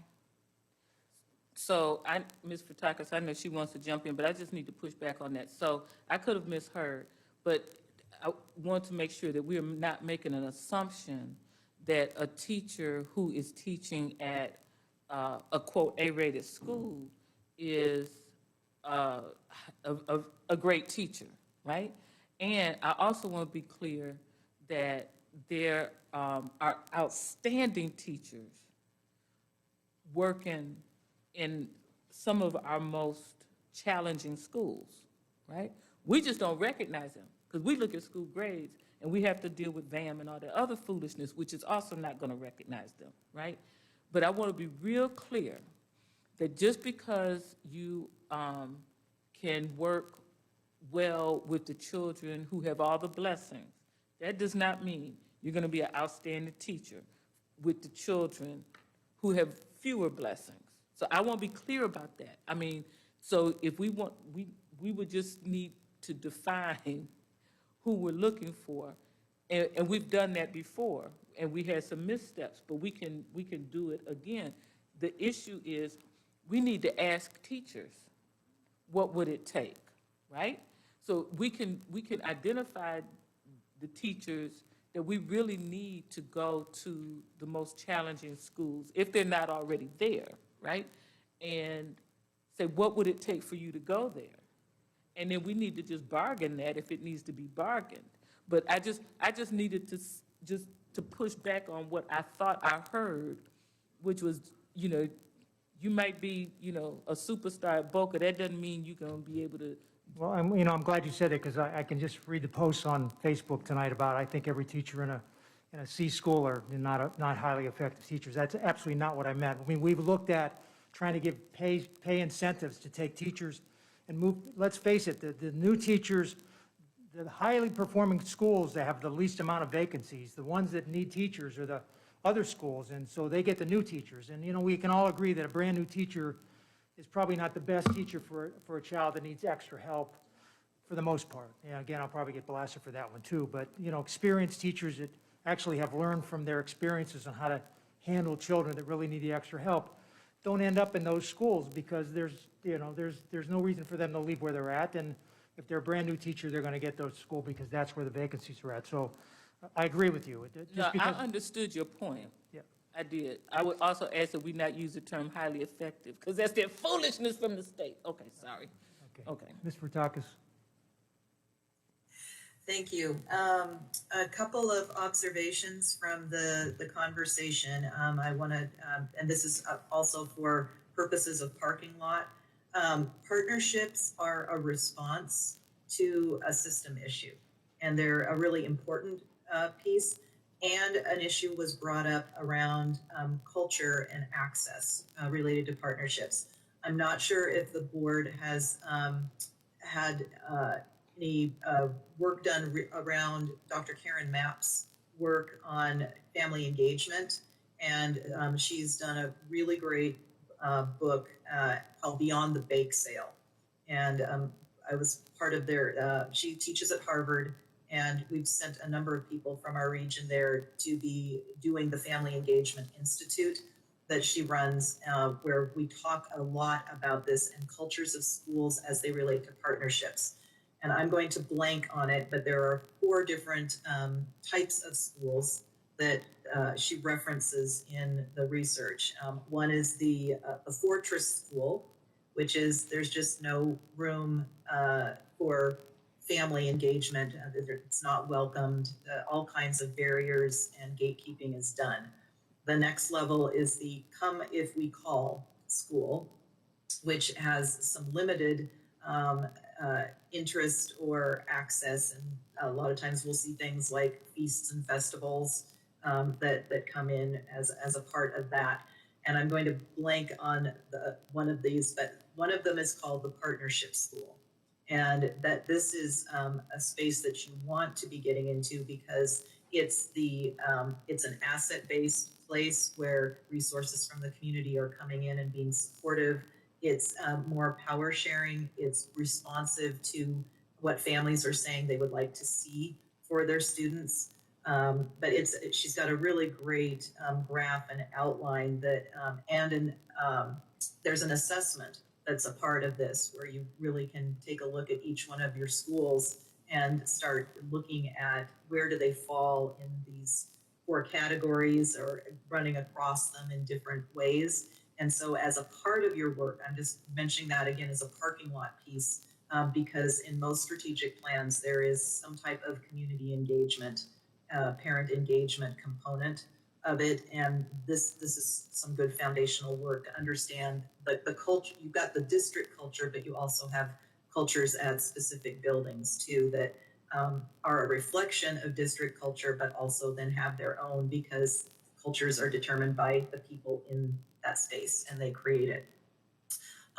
One of the things also that I wanted to mention is that's been coming up is the issue of adult-centeredness, because many of the decisions this is a tough conversation also, but so many of our decisions are based on the adult issues and not on student issues.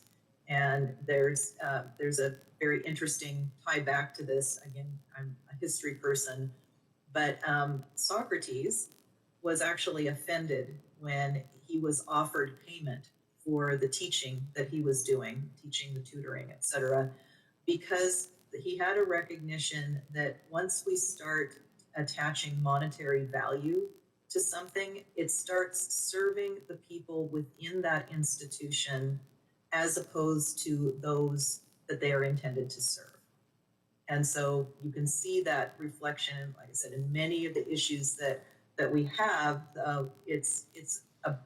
It's a new thought in many places to even have student voice, to have a student representative on your board, to be going out to students and surveying them, or doing focus groups and forums to get their input about decisions that are impacting them on a daily basis, because our focus has been on the adult side. And so while that is a culture issue, it's also a system issue that is just, it's the way it's been. And in our process of wanting to make some things visible, this focus on the adult-centeredness has to be a part of that conversation.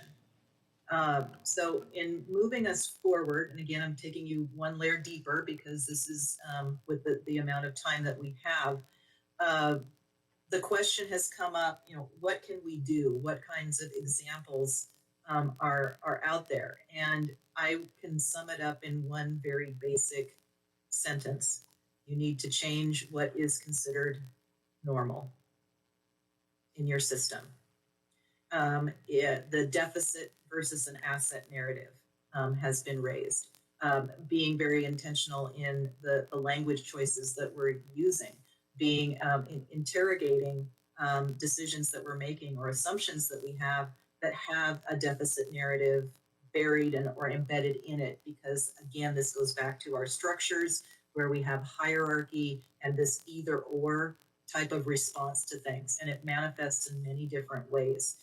The board has the ability to impact the deficit narrative in your policies. Again, going through and as a part of this work, doing some very intentional examination of the language that's being used. Is it punitive? Who's centered as the problem? Those are all deficits, as opposed to revising your policies in a way that you've got affirming language that is inclusive and is looking at the assets that our students and children bring to us. So you have the ability in your policies to do that. You have the ability to change what is normal also in your resource allocation. And that is, again, this looking at the equity perspective, the curb cut effect, the using of your data, and you have copious amounts of data to tap into, to do a deep dive, dig down into identifying very specific issues. And that's then can be the foundation for what are the responses to those issues, partnerships being one of them. A number of things have come up that can be a response to some of these issues. And again, this is where you are going to get some pushback, because it will be disrupting the status quo of where funding has gone, how it's been distributed, et cetera. So you're going to need to be very clear in the why that is undergirding the work that you're doing. So in the time that we have left together, and again, this is because this is equity work, we're getting as far as we can get. I want to take you into this, how do we change what is normal? Again, many times this is invisible because it's just been accepted. It's a part of the way we have done things for a long time. And we have not had all the voices represented that we need to be able to raise these things, because they're the ones who see what the disparate impacts are, because they're living it. And it's an invitation to you to start thinking, this last part, about what have we accepted as normal, the way we do things, and what would it look like if we turned that on its head. So I will give an example. The normal way we do things in the education system, and I'll take a strategic plan as an example. I'm not saying this is what's happening in yours, but it's a pretty common example of the way we approach things. We get a group of very smart people who are well-intentioned and who care, sitting around a table and talking about what we think should be done. And then we go out and we ask the people who would be impacted by that what they think about it. That comes across as checking a box, that decisions have already been made. I'm just being asked because I have to, and I have no assurance that anything I share with you is actually going to be incorporated into what you're doing or is going to have an impact on the outcome. The way we flip that on its head is we go out and we talk to people first. So focus groups, surveys, yes, they're important, but they cannot be the only thing that we do because that's already privileging people who have access to computers, technology, know that the system, are used to doing this type of thing. So it's important, but it has to be in conjunction with other things. So the flipping on its head is we go out and we talk to the people who are most impacted by this decision first. And you know exactly who they are because you have the data to show who these groups are. And you bring that input to the table at the same time as you're this is qualitative data, people's opinions, thoughts that they're sharing with you. You bring that to the table with your data, the quantitative, and now you have a story that is very difficult to pivot away from as you're wanting to have these authentic conversations, because we tend to privilege the numbers as opposed to the people's stories who are behind those numbers and their lived experiences. And so flipping it on its head is giving equal value to these as we're making decisions. So that's just an example. There are many, but I would like to invite you at this point to just do some brainstorming around where are some areas when we're talking about system impact and change that would be a different way than normal. And I don't want you to limit yourselves by thinking, oh, we don't have the resource to do this. There is a reality of contracts, et cetera. But if we're going to try and get down to the root of these things, we have to surface what has been normal, that has been a detriment, and starting to have that thought process and conversation around what would it look like if that normal was changed. Is my ask clear? Can you do it again? Sure. So what I'm inviting you to do now as we go a little bit deeper into this is, to respond to the question, what do we do? How can we respond to this? So my question to you is, in order to respond to this, you have to change what has been accepted as normal. And so I'm giving you a chance to surface some ideas or thoughts or reflections on what can be done to change what is normal. And you can give some specific approaches or things, looking at some of these system words, concepts, and things that have been surfaced as a part of this conversation. Mrs. Andrews? I would like to see what the normal is. We normally work through a hiring process where everybody has to have everything into human resources, get cleared through the process, which is important. But I'd like to see something that would be different, that we could hire some star talent early and work backwards on getting all of the paperwork done. I would put criteria in there that nothing is final until it's final. But when we see star candidates, especially for these areas that we're talking about, ELL, ESE, Black students, just when we look at our data, we know where we need our best teachers. And so as we're looking and we're finding people that we think that could truly fit the bill based on some assessments that doesn't take forever, and we lose them to somebody else because of our process takes a while, that we can streamline our process and begin to work with some of these folks that we consider maybe a star, and find a way to catch them early to bring them in. And that's a little different from what we do now. We have to go through the total process before we can actually hire anybody and offer them anything. But I'm looking at a way to do that where we can just be a step above going through the total process, and if we can see candidates that look like they may be something of interest for us based on what we can assess quickly, that we find a way to entice them and work with them to let them know that we may be interested in doing more as we move forward.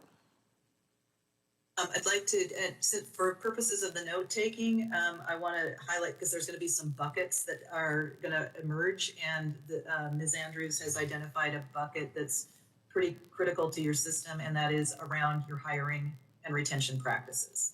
So I just want to, put that as, that this is a category that is a system issue that you're going to need more discussion about. But thank you for surfacing that.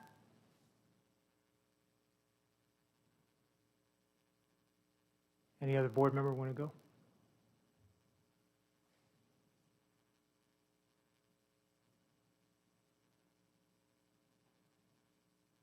Ms. Furtakis, I can say something. Ms. Whitfield. Thanks. I just, one of my frustration points has always been around people getting extra help to get into some of our choice programs. And so I think, making it so that we have an equitable accessibility for people in our communities to be able to get into different choice programs. If it's something that they are, it's truly if they have a talent or an interest that they are able to. Mrs. McQuinn? I spoke to this very shortly at our last board meeting, a little on the fly. So it's on my list to really talk about later. So to go on one of those categories we revisit, and it is under resource allocation, and that is, and I'm referring, let's not go to our whole school choice, Suncoast, Dreyfus. I know we have an elementary. I don't remember if it's Poinciana. I don't remember which schools. Put aside those for now. Our choice programs, I know they're good for students because students have some choice.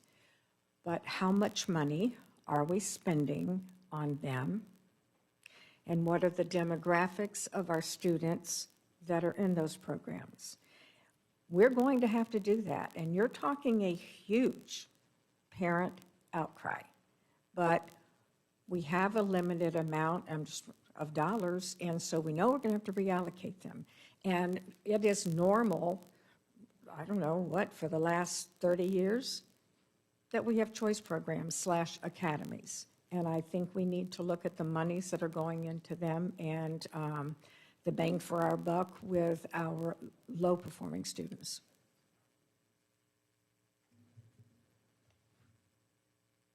I'd like to follow up on Ms. McQuinn's point.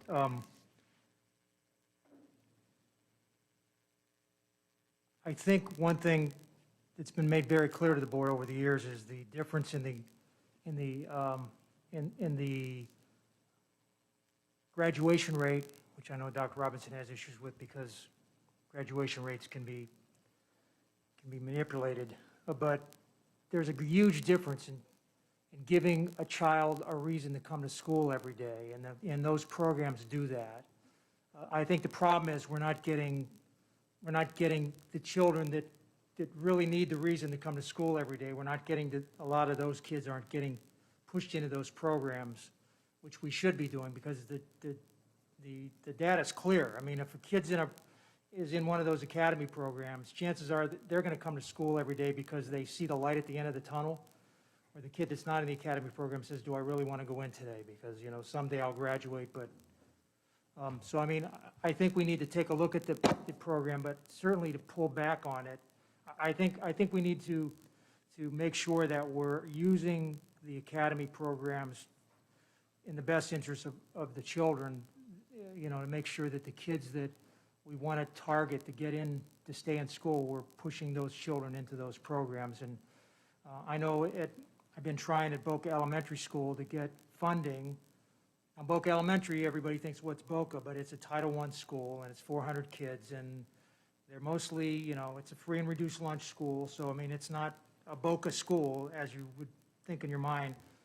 I mean, I'm trying to get it, the Schmidt Medical School at FAU's agreed to send in, people that are in medical school to come over there, to help the kid and transport the kids over to the medical school. This is elementary school. Transport them over to give them scrubs and get these kids, and I can't seem to get funding for a teacher that will teach a medical academy at Boca Elementary School, even though there's one at Boca Middle, and there's one at Boca High, and there's one at West Boca High.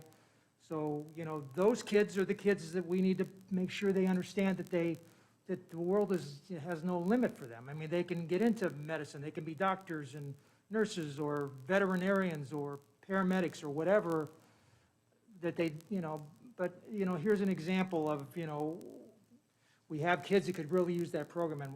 And I've, the superintendent knows, I've asked everybody in this district to try and figure out a way to fund a teacher there, and it's not happening. And I went to the city of Boca and said, would you fund a teacher? We'll give you money for security and everything else, but we can't fund a teacher for you. But I think we need to take a look at that. I mean, we've got Italian, and of course I'm Italian, so everybody's going to look at this as differently, but we have Italian at Lawrence Run Middle School.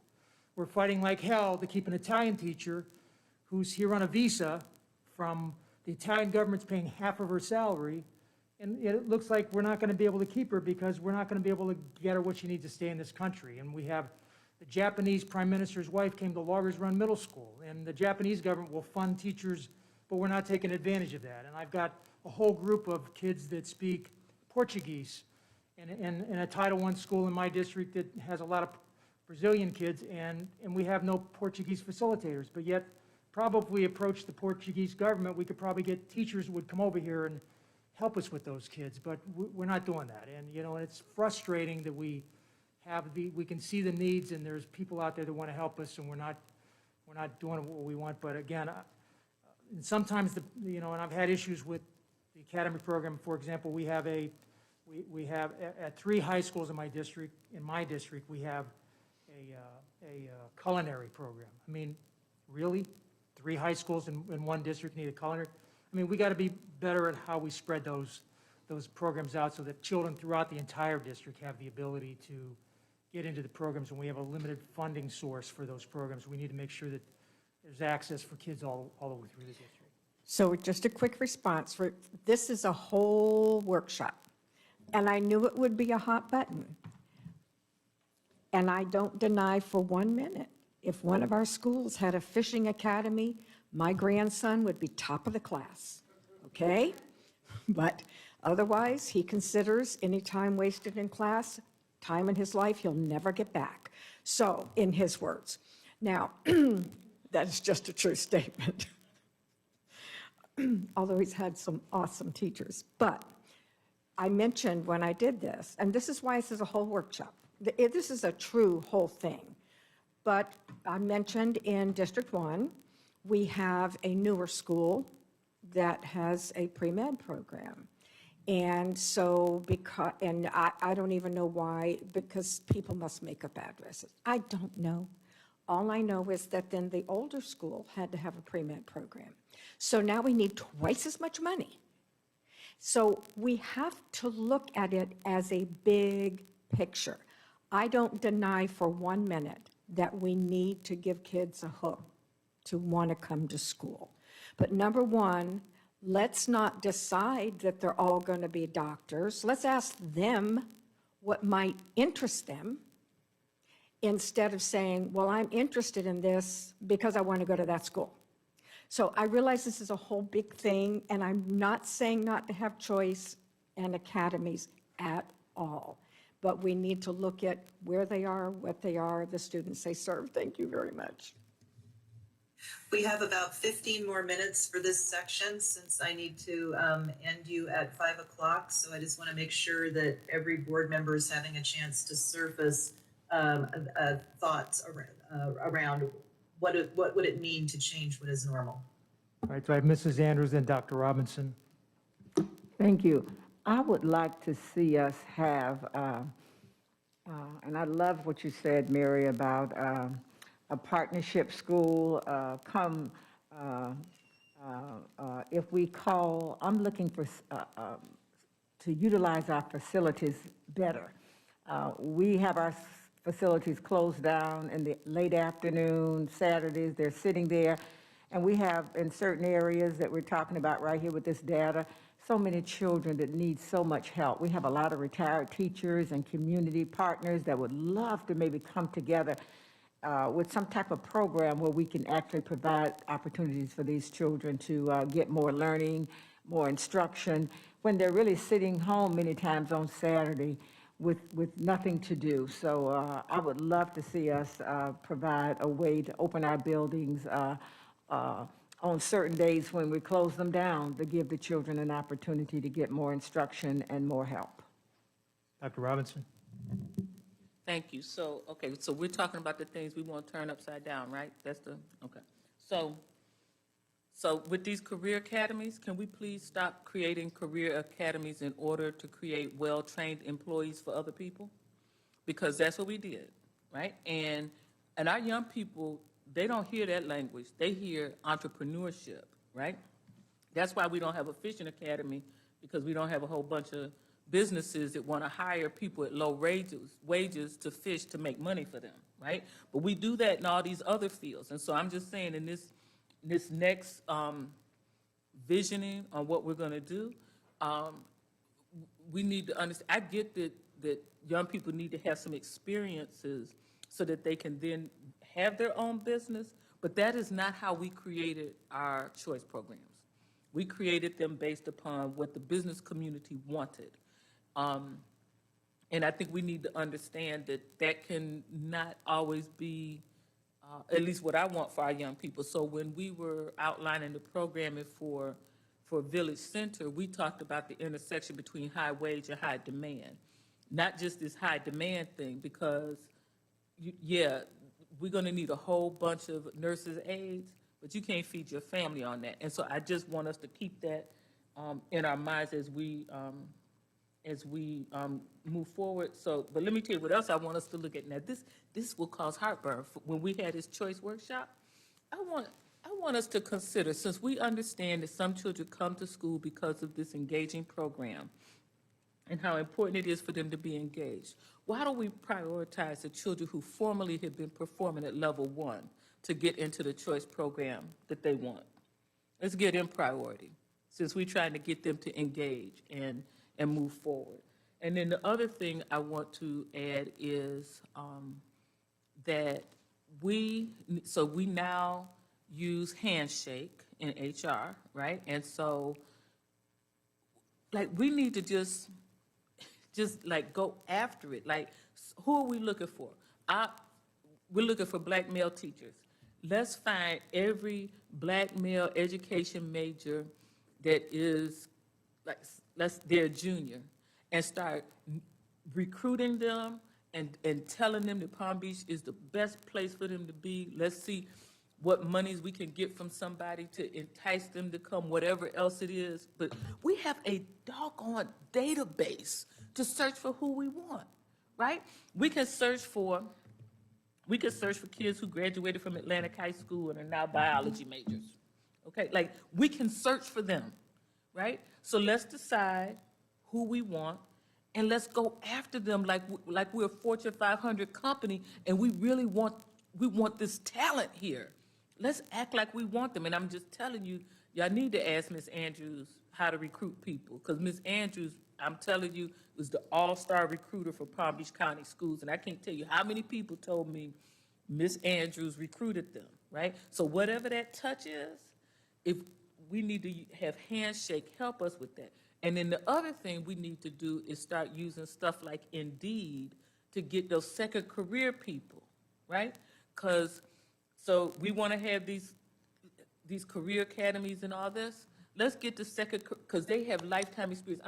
What blew my mind is when I went to Dunbar High School in Fort Myers, they had a teacher teaching cybersecurity. He used to work for the NSA. Oh my God, are you serious? I want him, right? That's like, can we get out of this, whatever this usual thing we're in, and use technology?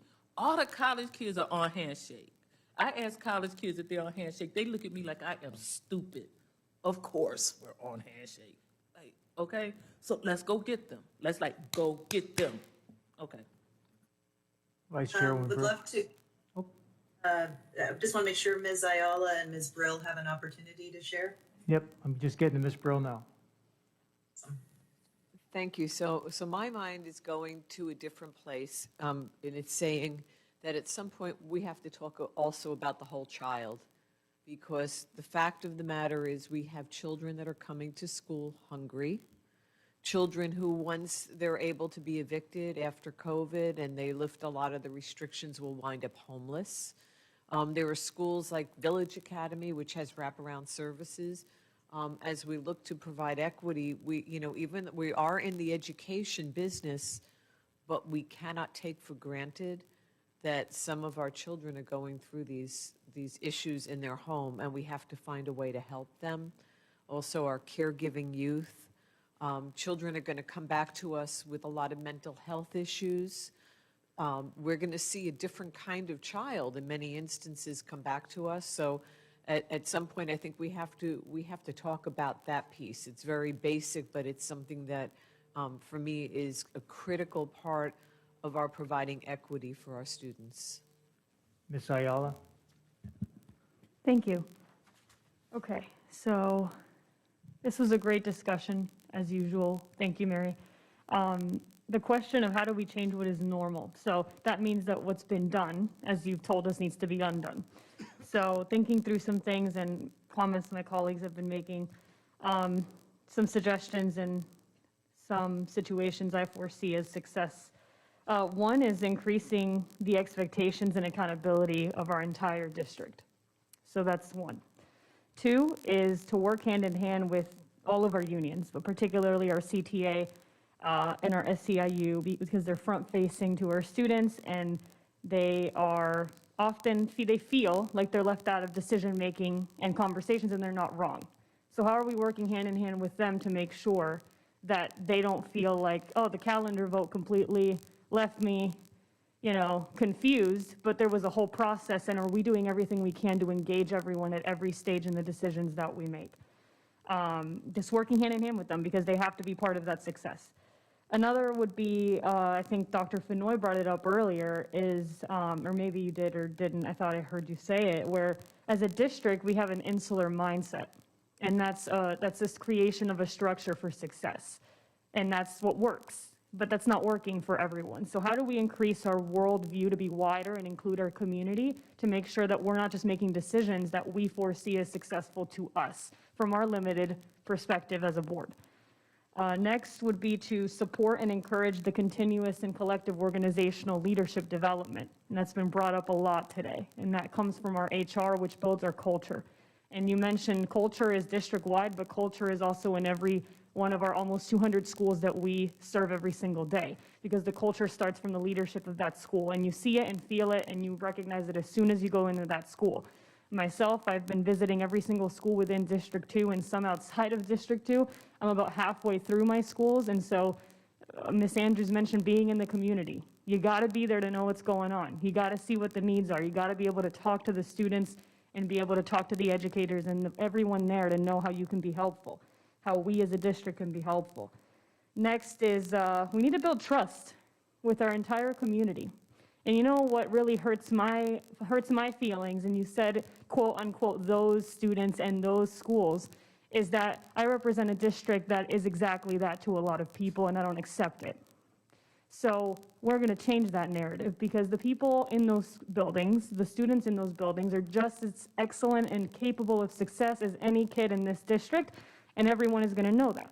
So how do we build trust with the schools that have been repeatedly told, you're a C school, you're less than, you're Title I, you need help, you're poor? How are we doing that as a district to make sure that they feel like they're just as an important part of the schools that get A's, that get nationally recognized for outstanding program offering? And we can't, you know, have our schools start with promise and all these wonderful beginnings and let them end in disappointment.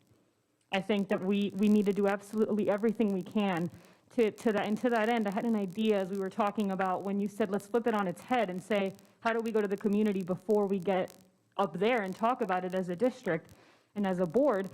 Something that I've done on another group I'm involved in, which is the Advisory Commission on Women for Palm Beach County, is we did a round of 5 to 6 community conversations around every region in the county. We're very large, and they were in person. This was pre-COVID, but maybe it's an idea to make sure that we're going, hey, Glades, hey, Central Region, hey, North Region, hey, South Region, hey, virtual option. We're going to be in your neighborhood on this day for a couple of hours to hear from you about what you would like to see in our strategic plan.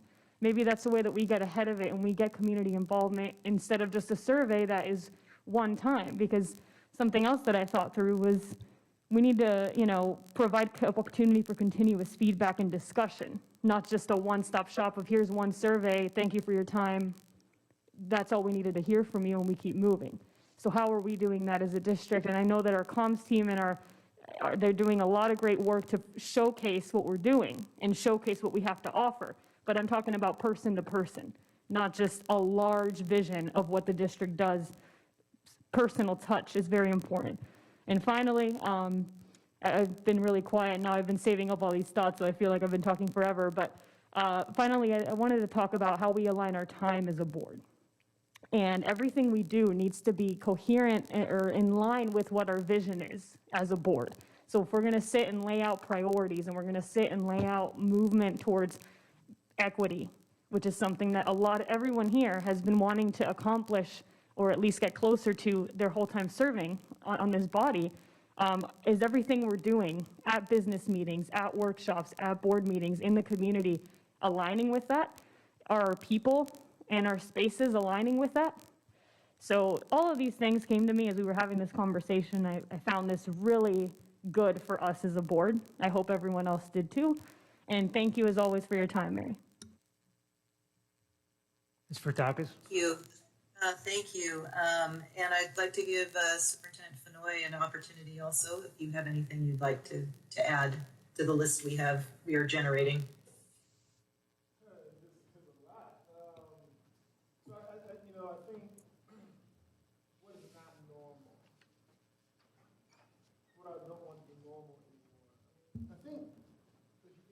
If our goal as a team, as a district, is to unfreeze past behaviors, if our goal is to unfreeze past behaviors, institute new behaviors, and then refreeze them, or at least make them slushy because we can change them as we need.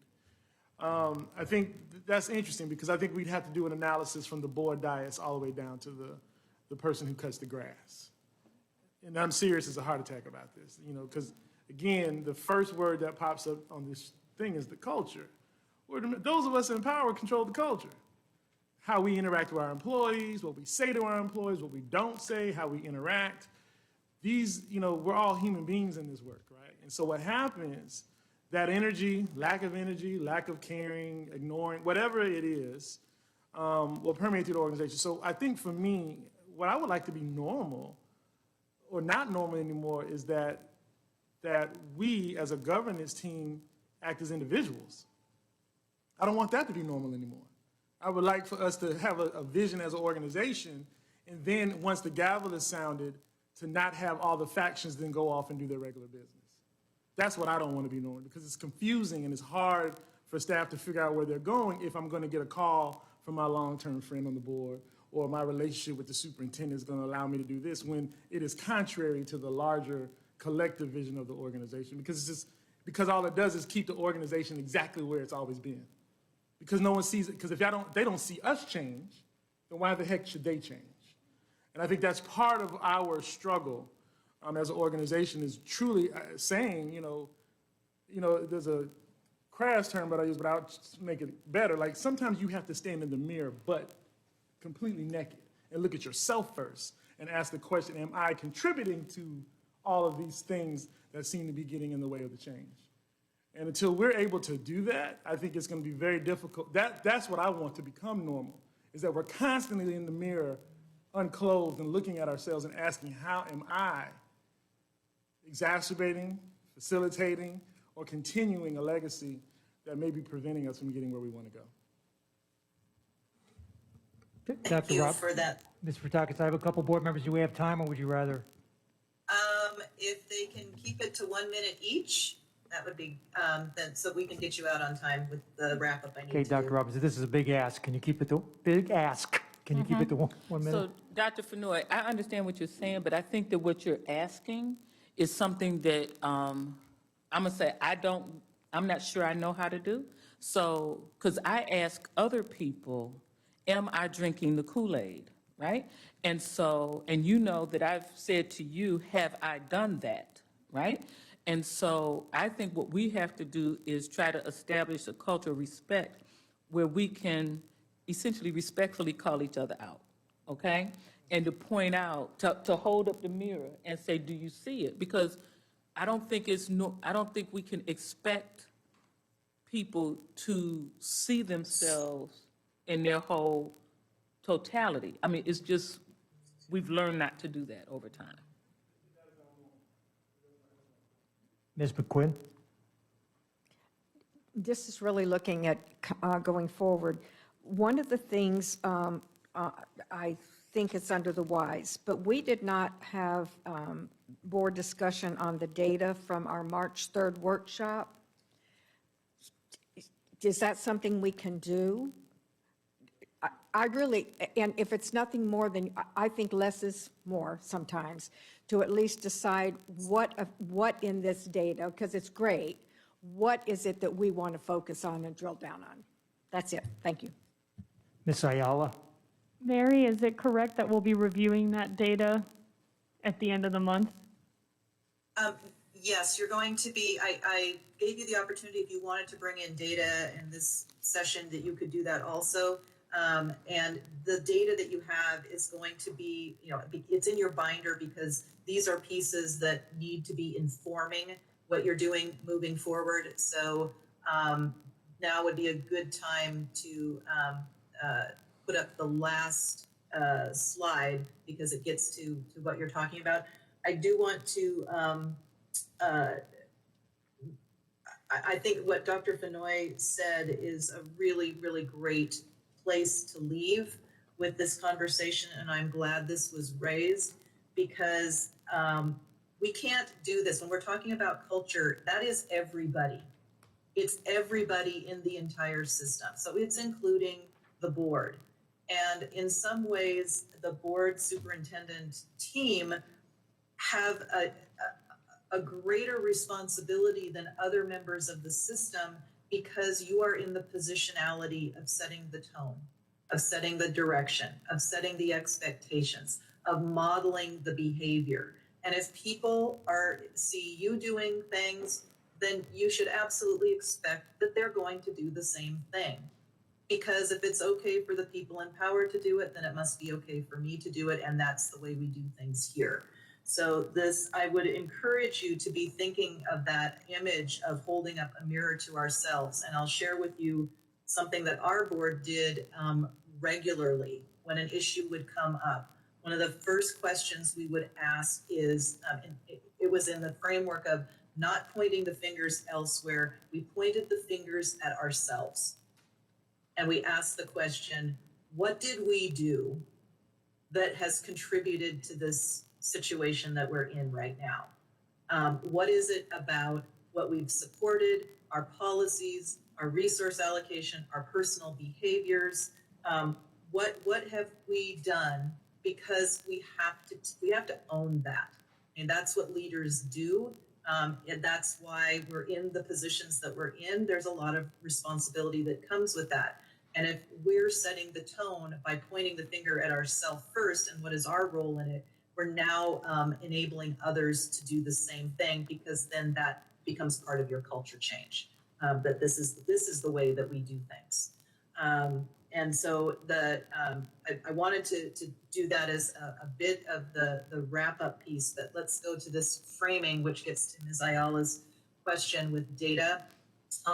This is going to be the next focus of your workshop, our time together in our 4 hours, is going to be creating this draft statement or definition of what equity means to Palm Beach County Schools that will underpin what you are doing related to this work. And you can see from the pre-work that we've provided for you, we want you to keep the data piece fresh in your mind. And what I would encourage you to do is that if there are, to Ms. McQuinn's query, if there are some specific pieces of this data that you want to focus on at the front part of that workshop, I'd ask you to please submit those questions or requests to Dr. Fenoy so that your data folks can be prepared with that and we can have a really focused conversation on it, because this is something you're going to have to go back to, but it would be good to probably surface or highlight some specific things that that you'd like to know more about. You're also going to see, we're going to come back to this graph that you've been given with the root cause analysis and the discussions that we've had. You're going to be having the notes from this workshop discussion to be able to reflect on. And I'm actually going to be providing you with some examples of statements from other districts that I've worked with to just give you an idea or a sense of what others have done. Does not mean you have to do it that way, but I've just found sometimes it's helpful to have an example to refer to. So the data piece, and if you need more time, remember your board meetings, this is your work and it's your agenda. And if there's additional time that needs to be taken to do a deeper dive into some of these things, which I would expect to happen as we become more familiar with it and get better at asking the deeper questions and wanting to dig deeper, that's a really good usage of the board's time that would be in alignment with what you're trying to accomplish. So that is all that I have. And so I'd like to turn it back to Mr. Barbieri and Dr. Fenoy, if there are anything that you need to do as closing. Superintendent, do you have anything? Okay, board members, we can adjourn the meeting if you're ready. I just need a motion. Motion by Ms. McQuinn, seconded by Ms. Ayala. Any discussion? All in favor? Opposed? Motion carries 7-0. Thank you, Ms. Furtakis, for your assistance today. We look forward to seeing you again soon.